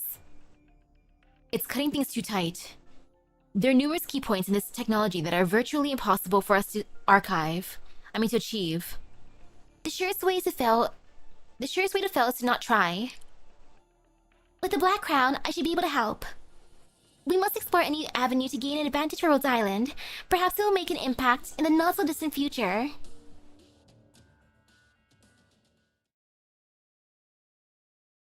No fear, no pain. The goddess feels like she has slept for a long time. Her gaze is lost in the stars of deep space, but they offer no guidance as to where home is. She refuses to give up until she falls asleep from exhaustion. Then the light rouses her, and she opens her eyes. There is no one around her. You are lost. It has been a long time since this place has seen a new visitor. Or are you the last survivor of the ruined planet? The voice of Ray Disorder, but why? In any case, welcome. Come, seek me. She remembers the scene. She should have died after disintegrating, but light rushed into her eyes again. She came to this place, the domain of the gods. It all happened again. Wait, what? Kierda? How could this be? She looks out of the porthole in terror and sees a dead planet.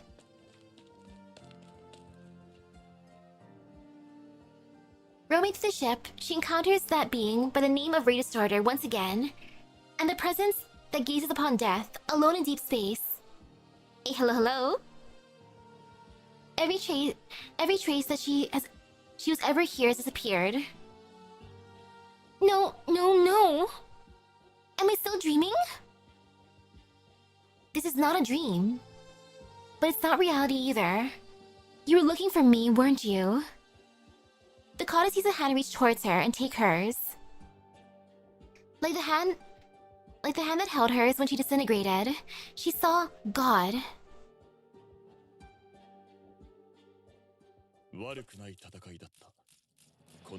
Well, priestess, please be kind to Hierda. Ooh, red stage. Disassociated space. Experience.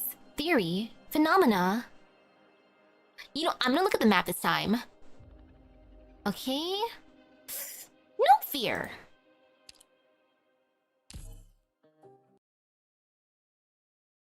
Okay, how bad can this be? Take another sip of water. Yum.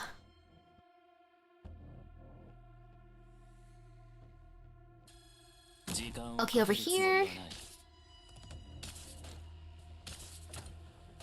Oh gosh, putting a plate down there. As you do, I guess.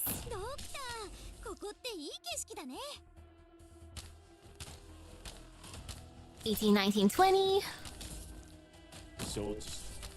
Get community service for Silver Ash. Oh, it's one of those dudes again. Oh, I feel so much hate. Right before I could bring Wizardell out. Oh, I hate you.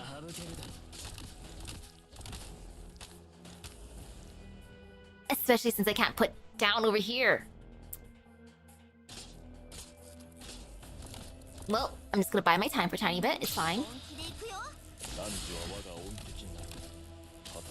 PRTS, how freaking dare you?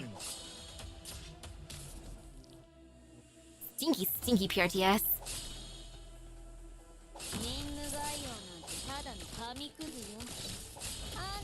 Wizardell, save me! Oh no, and another one. Oh, it's fine. Kind of, sort of. Okay, I'll use that. If only I could attack the hand directly.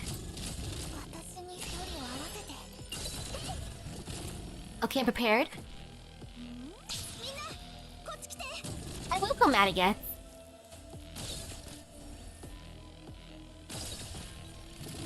Oh, another one of those dudes. Too bad, man. You can't stop me.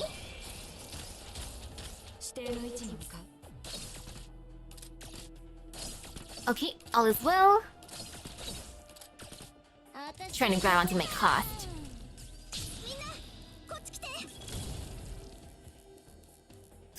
If you attack the hand directly, it's basically attacking yourself. And oh no, it activated the thingy, oops. It's fine if it attacks, or if it gets that one. No one's coming out. Okay, there. Mine.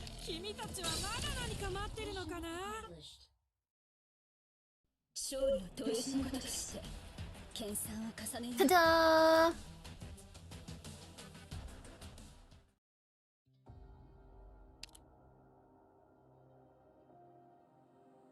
And I guess it's gonna be the last one for the night?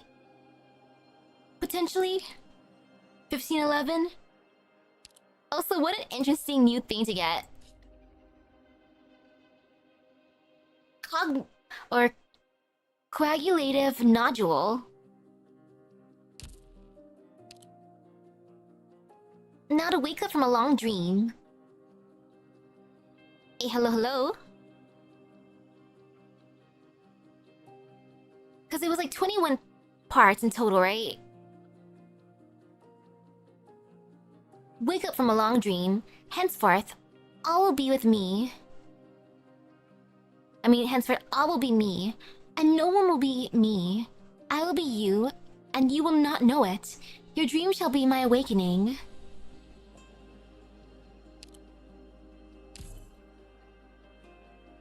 Interesting. Kristen does not understand why his daughter chose this as their meeting place. This is no vacation spot. Too much sand in one's shoes. Kristen's daughter. I should take a break. He sits on a dune and removes his shoes, only for the wind to send the sand he pours out into his face. This is most undignified. Why am I in full dress? Why did she ask me to come here? There's no answer on the radio. He wanders aimlessly on the yellow sands, calling his daughter's name. No one answers until night has fallen. His daughter stood him up. A party? He follows the sound to find a camp on the dunes in the distance, filled with lights and ribbons. He hears his daughter's familiar laughter and runs towards her in joy. You've made it to my wedding, Dad! Kristen almost cries at the sight of the golden hair. I've been looking for you so long. My sunshine. Is this your wedding? Of course. The ceremony's about to start. Let's go. We'll walk the red carpet, arm in arm. Give me your blessings, Dad. Kristen tries to take her arm, but he cannot reach it. Will you not give me your blessing? No, that's not what I meant.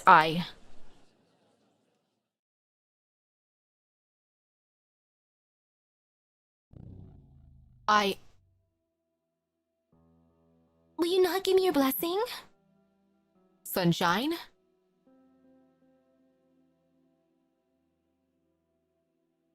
Hello, daughter. Not daughter.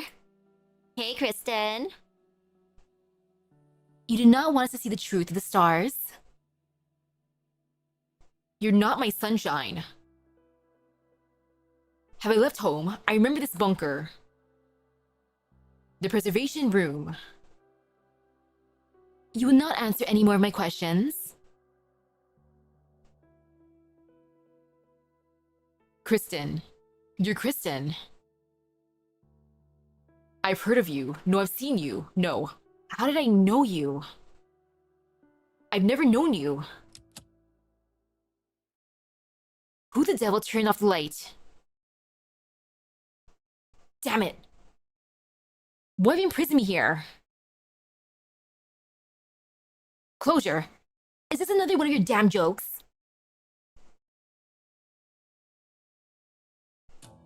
Kristen realizes that he is buried in the photos that fill the room. A volume of a complete bestiary of Terra covers his camera module. Are they even photos? He's never visited the places in them, nor could he ever. They're only fragmented images on the countless photos. Sand dune, bonfire, camp, golden hair, and the preservation room where the sun does not shine. A dream? Kristen dreamed. Kristen 3 dreamed. He printed his own dream. It should not be possible for me to dream. Did Closure upload a new firmware without telling me?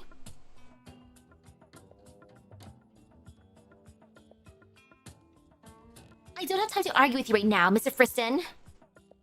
I guarantee you, in the strongest possible terms, that I have not uploaded any firmware that could have caused you to dream.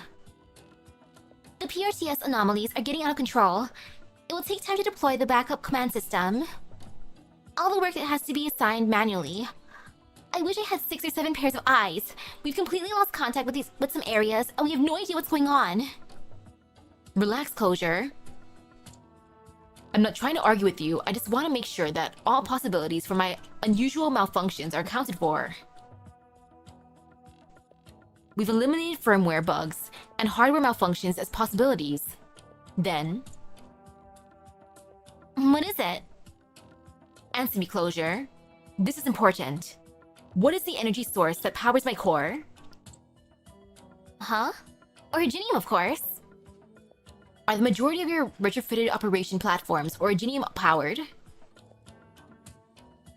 Your tone is starting to scare me, Mr. Friston. What are you trying to say? You're a genius, Closure. Huh? Excellent thinking, cutting off the link between the retrofitted operation platforms and PRTS. But that's not enough, not by a long shot. Huh? What's going on? Why are things shaking? Why are things shaking? How ominous. Popokar was awakened by the continuous flashing. She looks out of the porthole, but sees nothing unusual outside. Looks like a nice day. No sign of rain.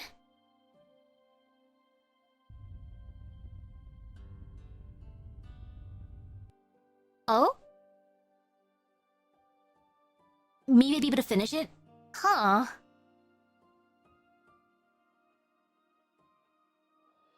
Interesting. Maybe somebody was treating noisily outside? PRTS. Comms are still down? Looks like today's assignment is in the isolation zone outside the ship. I should report to Orchid.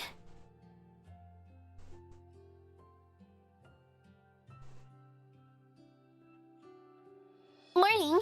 Hey. Where did everybody go? You know, at least this means that no matter what happens this week, I'll be able to finish Chapter 15. Ehehehe.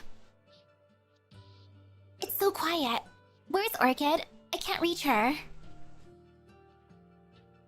I should check the cafeteria. The cafeteria's this way.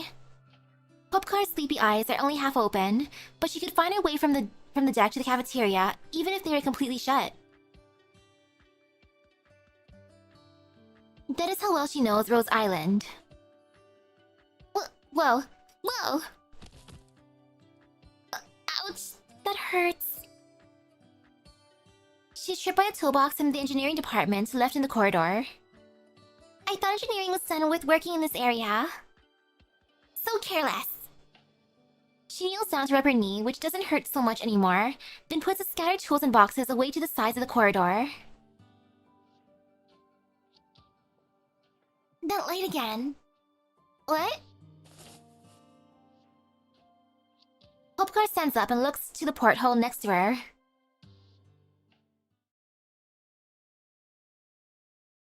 Light.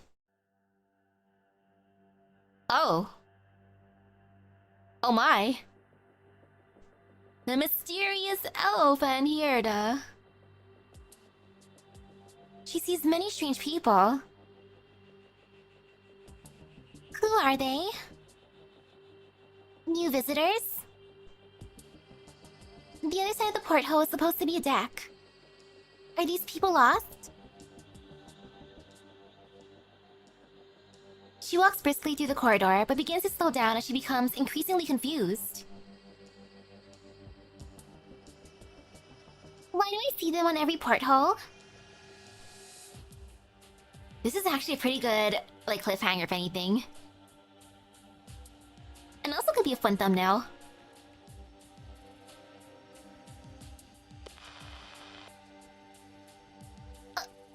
Orchid? This is Popcar. Seems like communications are still down. I don't know if I'm getting through to you. Are you seeing anything weird? There is no response from the communicator. When true destruction, on me, powerless, equal end. Are they talking? I can't hear. The mission comes first. Maybe Ark is already waiting for me in the isolation zone outside. Popcar, please be safe. A left turn here. Go straight, then push the door open. Then the exit passage.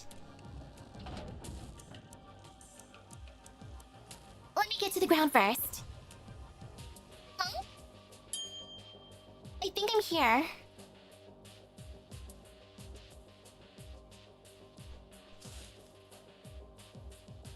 Popcar turns around to look at the exit passage that she came out of, only to find that it disappeared.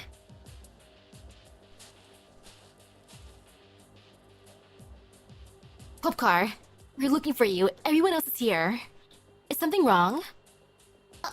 Arkid, is the exit passage here? What exit passage? Psst. All operators receiving this message, do not trust. Communications blocked. Rhodes Island awake. Oh, this is bad. Are they stuck in a dream? Repeat. Psst. Warning. Closure?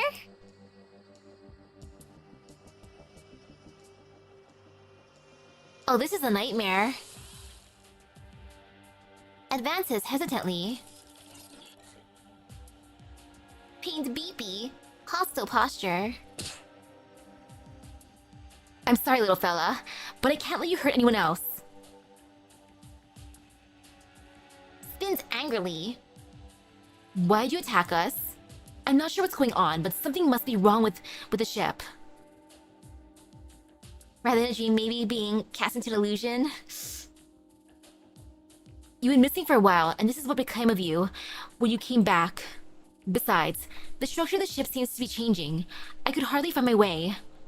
Such a strange feeling. It's like the ship is... like it's alive.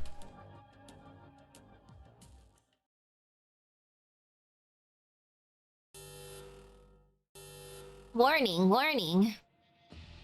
Are we being attacked? Impossible. We'd set up an isolation zone around Rose Island. We should have gotten a warning if any enemies had approached. Unless the enemy was from within. I'm not sure.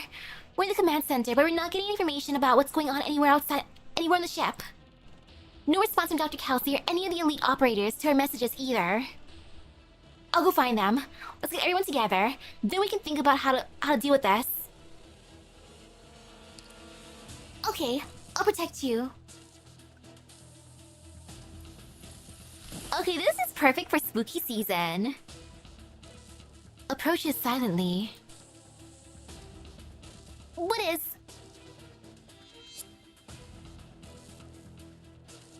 In a way, yeah, it is kind of like karma. The enemy from within.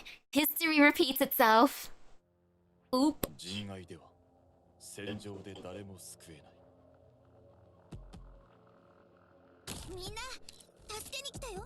Okay, I'm gonna start putting people here.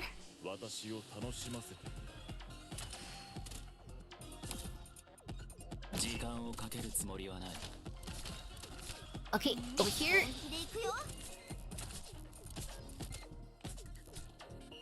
Yeah, here seems good.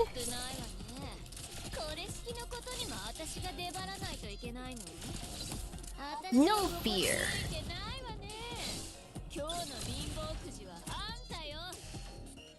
Okay, let's see how this goes. Start putting them down.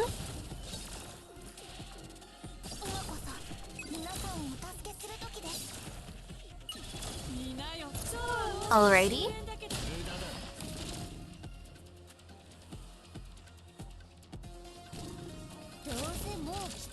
Our boy's just here for his firewall. Touch. Teehee, sorry hand. Sorry, not sorry hand, it's mine. Stinky hand.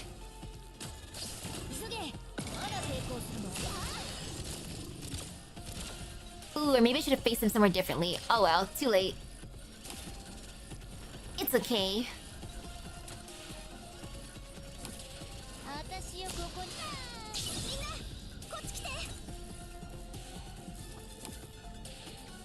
No fear. Oh, wait, this one. Okay, touch. Mine. Oh wait, mine. And oh, my operators are actually getting hurt. You know, maybe healer's good after all. Sometimes we can be healthy. Actually, no, putting him here is actually fine. Yeah, I think I faced him in a decent direction. Oh, not the cafeteria! Is the backup power online yet? The junction box broke. Try cutting off the damaged circuit. Maybe short circuit protection is still kicking in. Watch your feet. I can see.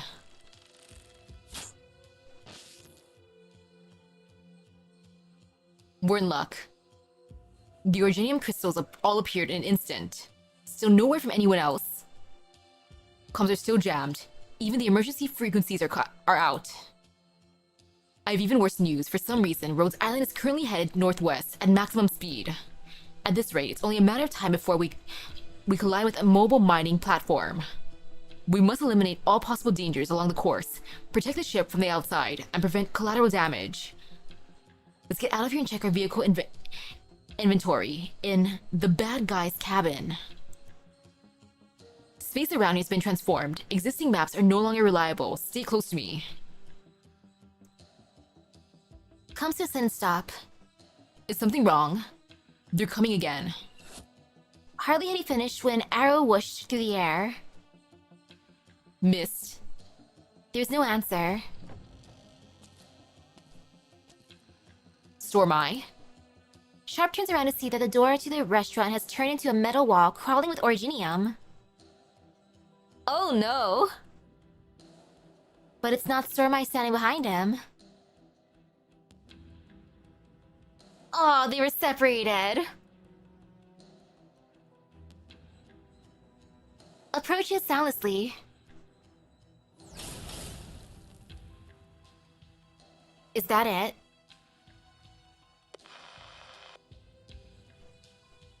Communications are still out.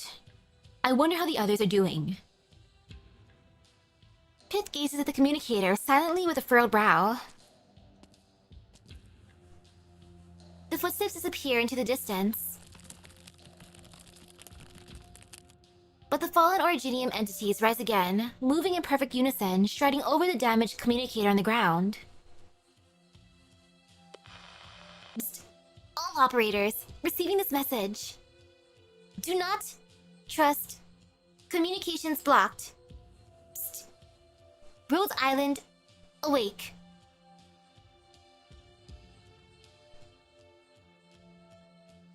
Awake. Watch the sides.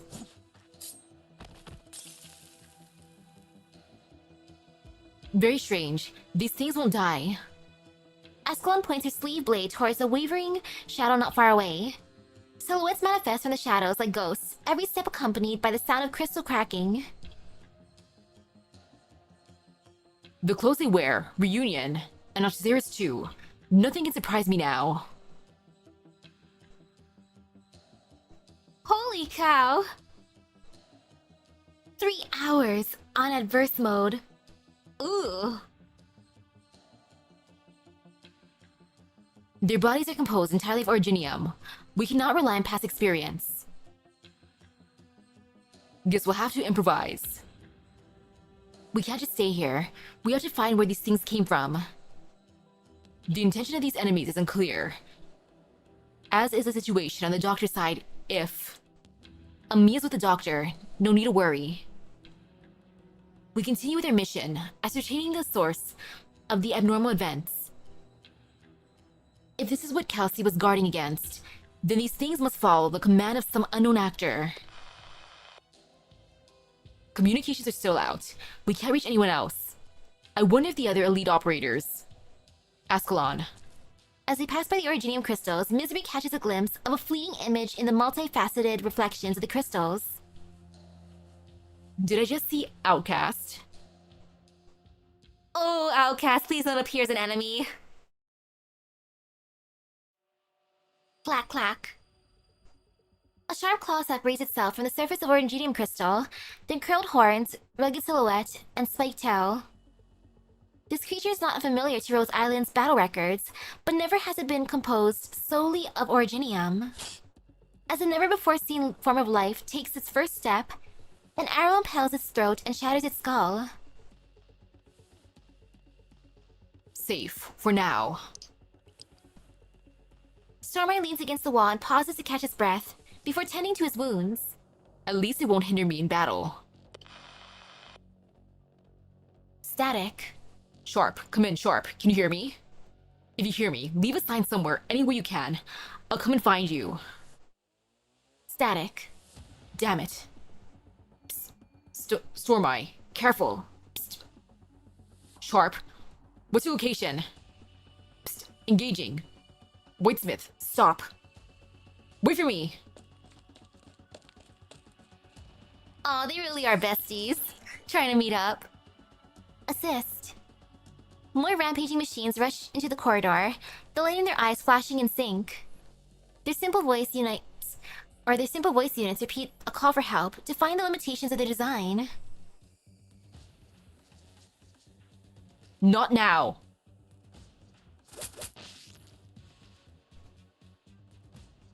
Stormye's arrow pierces the cores of two of the machines with unerring accuracy. Then he makes a run for it, not pausing to look back. At least 30. A fork. Two virtually identical corridors extend as far as Stormye's eye could see. The pathways within Rose Island are undergoing constant, haphazard changes. No one knows to which fates the diverging corridors lead. The rampaging machines are catching up.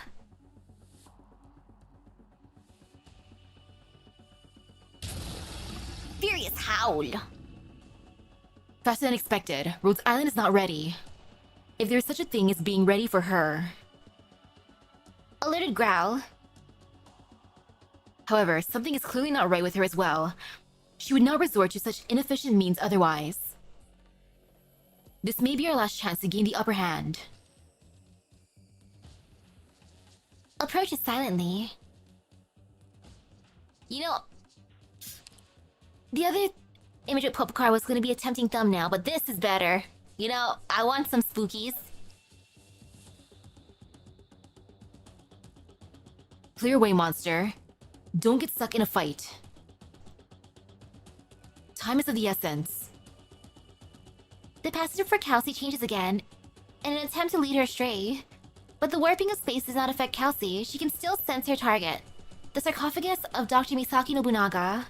The formation is etched into the bottommost layer of her memory.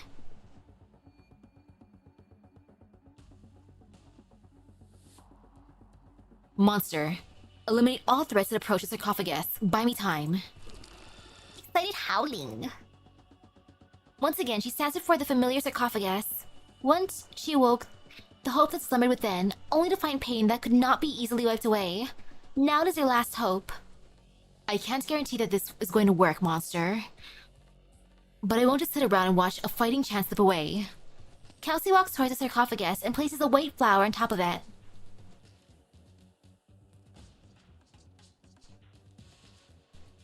This is her legacy. Little did she know at the time that it was fire stolen from the gods. We must all challenge those higher beings and fight for a chance to live. Nervous growl. If something goes wrong, monster, act on your own discretion. She enters the sarcophagus.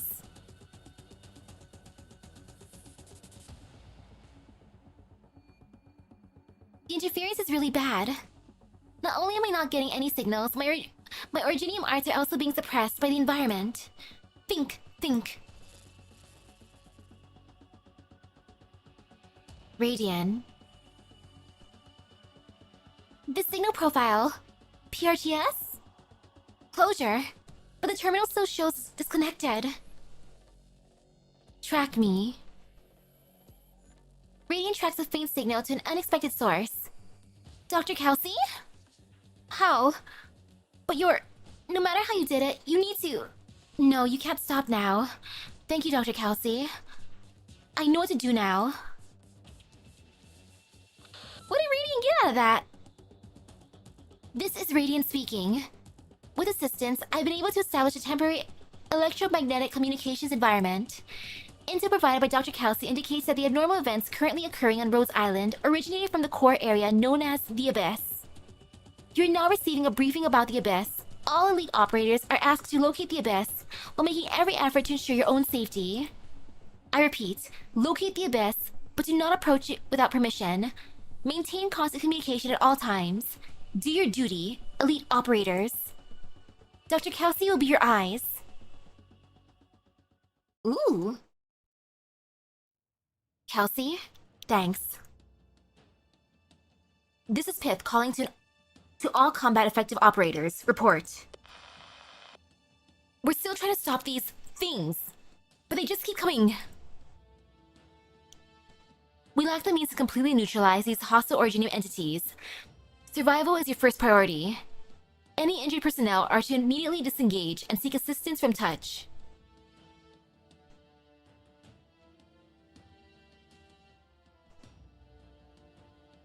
Kelsey, what have you done this time? Dr. Warfarin, look out! These things can't hurt me for now, but there are too many of them. It's not easy trying to protect everyone. Radiant's intel indicates that these things can't be killed. Kill? Are these things even alive? Have Dr. Touch and Dr. Kelsey run into these monsters too? Protect yourself. We're not as weak as you think. Circus expletive!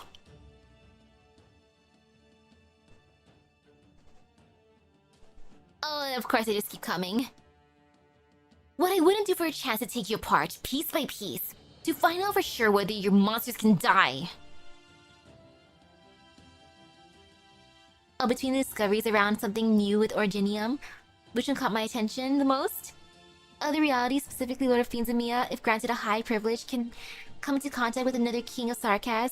Hierda being revived thanks to being infected, adding the information of Hierda within the Sea of Information, and being brought back by Originium, but only possible by the highest privilege of Originium.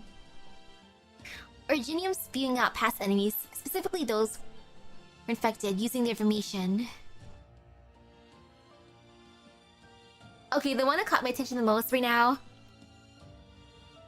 is PRTS turning Rhodes Island into the ultimate, like, in a way, haunted house. Everything is changing from within. All the corridors, all the layouts are changing. And then also, of course, these basically zombies. Like, oh no. Get clear, Chloe. The Originium entities continue to rush towards Warfarin to successfully penetrate her defenses. They raise their hands towards Chloe. Then stop. Their motion is not one of aggression, more like an invitation to the patient in front of them. One who is so close to death's door. Chloe, do not accept. Gazes silently. Get back! Don't touch them! But I can hear him. Screaming? It's like those pain voices are etched into my mind. We're very alike. Chloe? Chloe takes a hand of the Originium entity. Her eyes are filled with sorrow. Why? Why don't you hurt me? Are we the same? Is it because of your infection? The symptoms we've never seen before. Originium is changing. That's why your condition progressed quicker than expected. Does this mean I can help you find a way to deal with them? I want to try. I want to help you. I don't want to disappoint you or let Dr. Touch or Dr. Kelsey get hurt.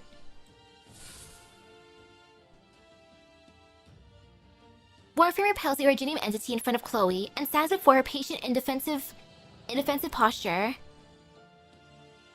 Do you understand what it is you're offering? Smiles. I don't, but I'm not afraid.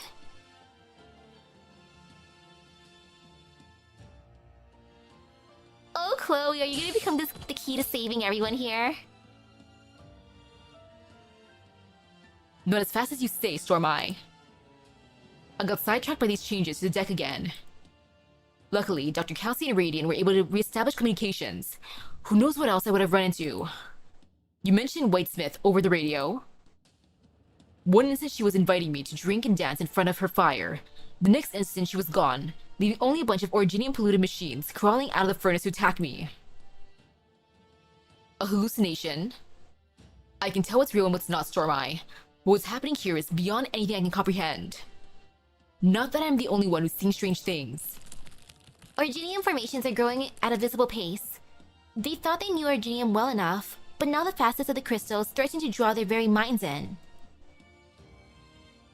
Stormy narrows his eyes. He sees Sharp's mouth moving, but his ears hear nothing. All is quiet. Soon, he cannot even hear his own heartbeat. The expression he sees on Sharp's face changes. The next instant, all sound disappears from Rhodes Island, leaving only dead silence in the communications channel that Radiant established. Don't fall behind, Storm Eye. He sees familiar figures, men who were once brothers to him.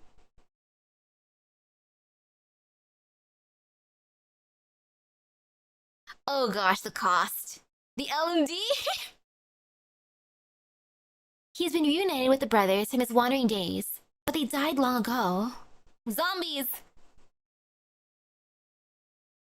The beer we looted is gonna get warm if you don't drink it quick. What are you so worried about? Soundless words. Yeah, the rocks have gotten to my throat, but I can still drink. I haven't gotten my tongue yet. You really want to go with those people? Suit yourself. Won't shed any tears for you if you die on that Rhodes Island. But sit a while longer by the fire before you go. The moons are almost up. Don't you want to see them? He had yearned for a peaceful party with his brothers, but right now, all Storm Eye feels is anger.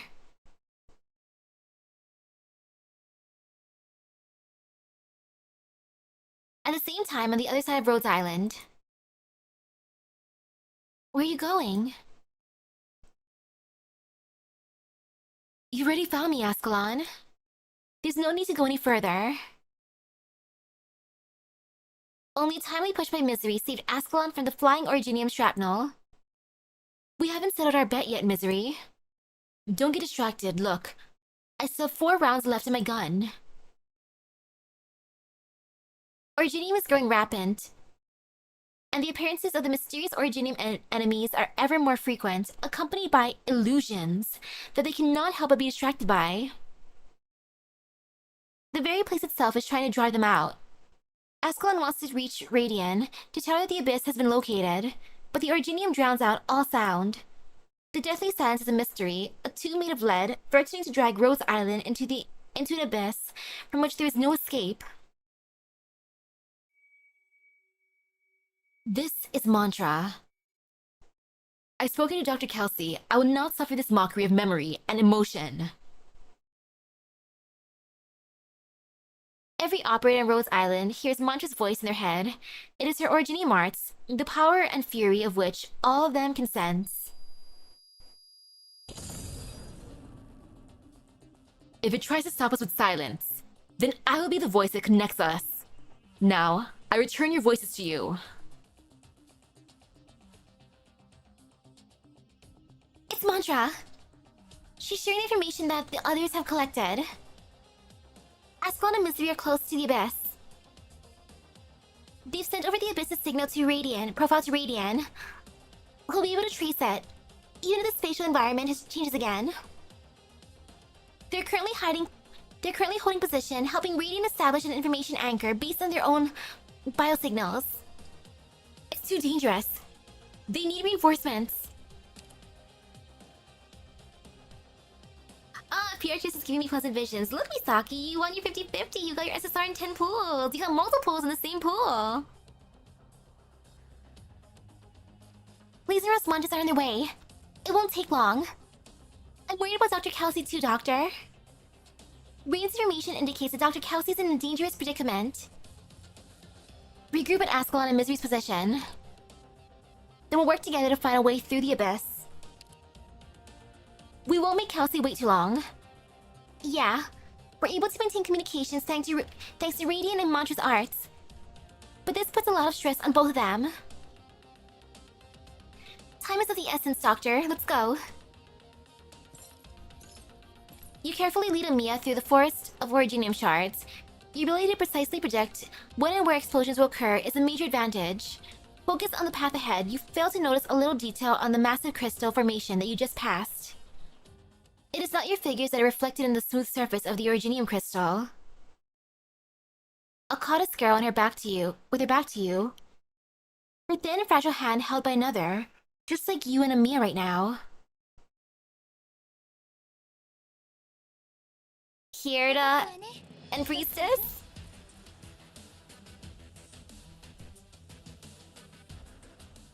You know, that's a really good cliffhanger. I like that. Oh, it's extra spooky. And what's my off-board checklist at now? Hey! Look at how cute Ada is. I love how it's like all spooky stuff and then BAM! The most adorable skin. 0011 Tempest Series new arrivals Candy Strike. Clothes Oda changed into to fit the neighborhood events theme, featuring bright colors and breathable materials suited for anyone who enjoys outdoor exercise.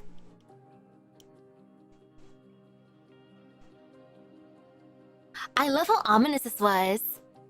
Like, yo, the spookiness inside of Rhodes Island. Like, oh my goodness, the repairs afterwards is gonna be terrible. But hey, this is fun. I like that.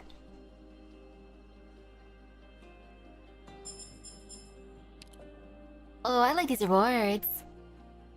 Rhodes Island will be salvageable. It'll be okay. Like, it's still running. Also, if PRTS could do this, PRTS, you gotta fix your mess.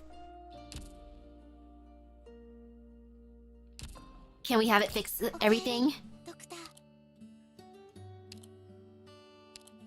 And I want to put Odd in his new outfit. Like, Oda, please. You're adorable here.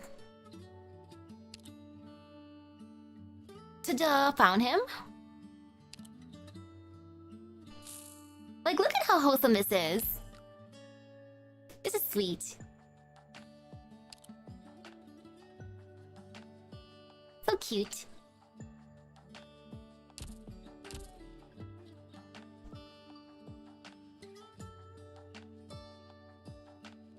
Okay.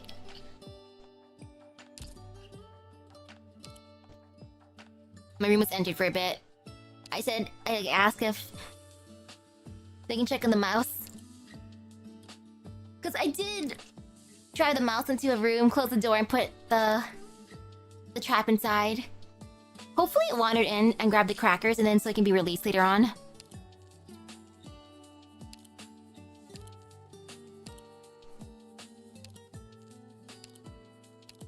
Okay, wait, I scrolled too far.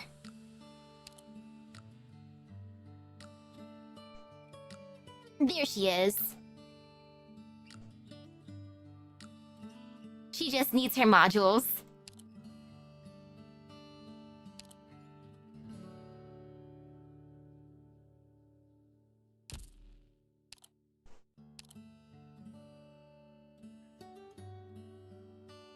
So it shouldn't be too bad. Overloading mode at least 2 times in each battle.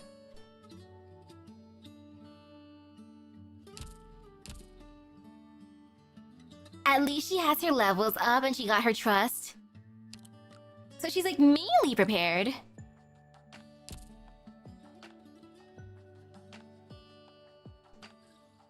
Like, this will be interesting, see how it goes. But it'll be fine. And don't mind me, I'm just gonna grab this stuff that I haven't touched. Like, report from Mexia, my apple pie. Hey leader, the HR field work procedures are tedious, so I'll give you a quick update directly. Last month, I achieved an epic feat, playing Super Music Tycoon with my left hand and the bottle shooting game with my right, beating both Emperor and Texas. Just had to share. Also, I used up all my leave at Penguin Logistics to plan to head home. By the way, if I'm not mistaken, you mentioned wanting to try the normal sweet ice cream in Laterano? I do want to eat that. It sounds delicious. Nom nom nom. And then, dear Doctor, thank you for your continued understanding and support of Arknights.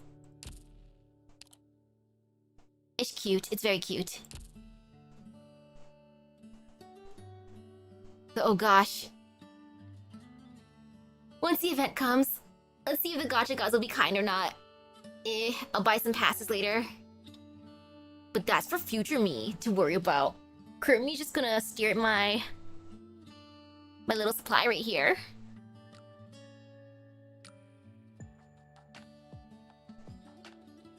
Yeah, with all the crisis going on, Hierda and Priestess are just having the time of their lives. A nice little respite for them, which is kind of adorable. Like, good for them, at least someone's happy here. Like, if we can't be. Humph. But yay. This is definitely gonna be fun to continue. I'm excited for that. So perfect for spooky season. Heck. Even Oda's outfit is perfect for spooky season, now that I think about it. We're all prepared here. Eehehehe. But since I got to the point I want to, I guess it's time to check up on the mousetrap. And also maybe eat some bread. I kinda want bread tonight. Either bread as toast or as a peanut butter honey sandwich. I'll see when I stare at the bread. Let's see where my laziness leads me. So with that being said, thank you for stopping by the stream. I hope everyone has a great rest of your epic gacha luck. I'll see you guys later. Bye bye. Eehehehe.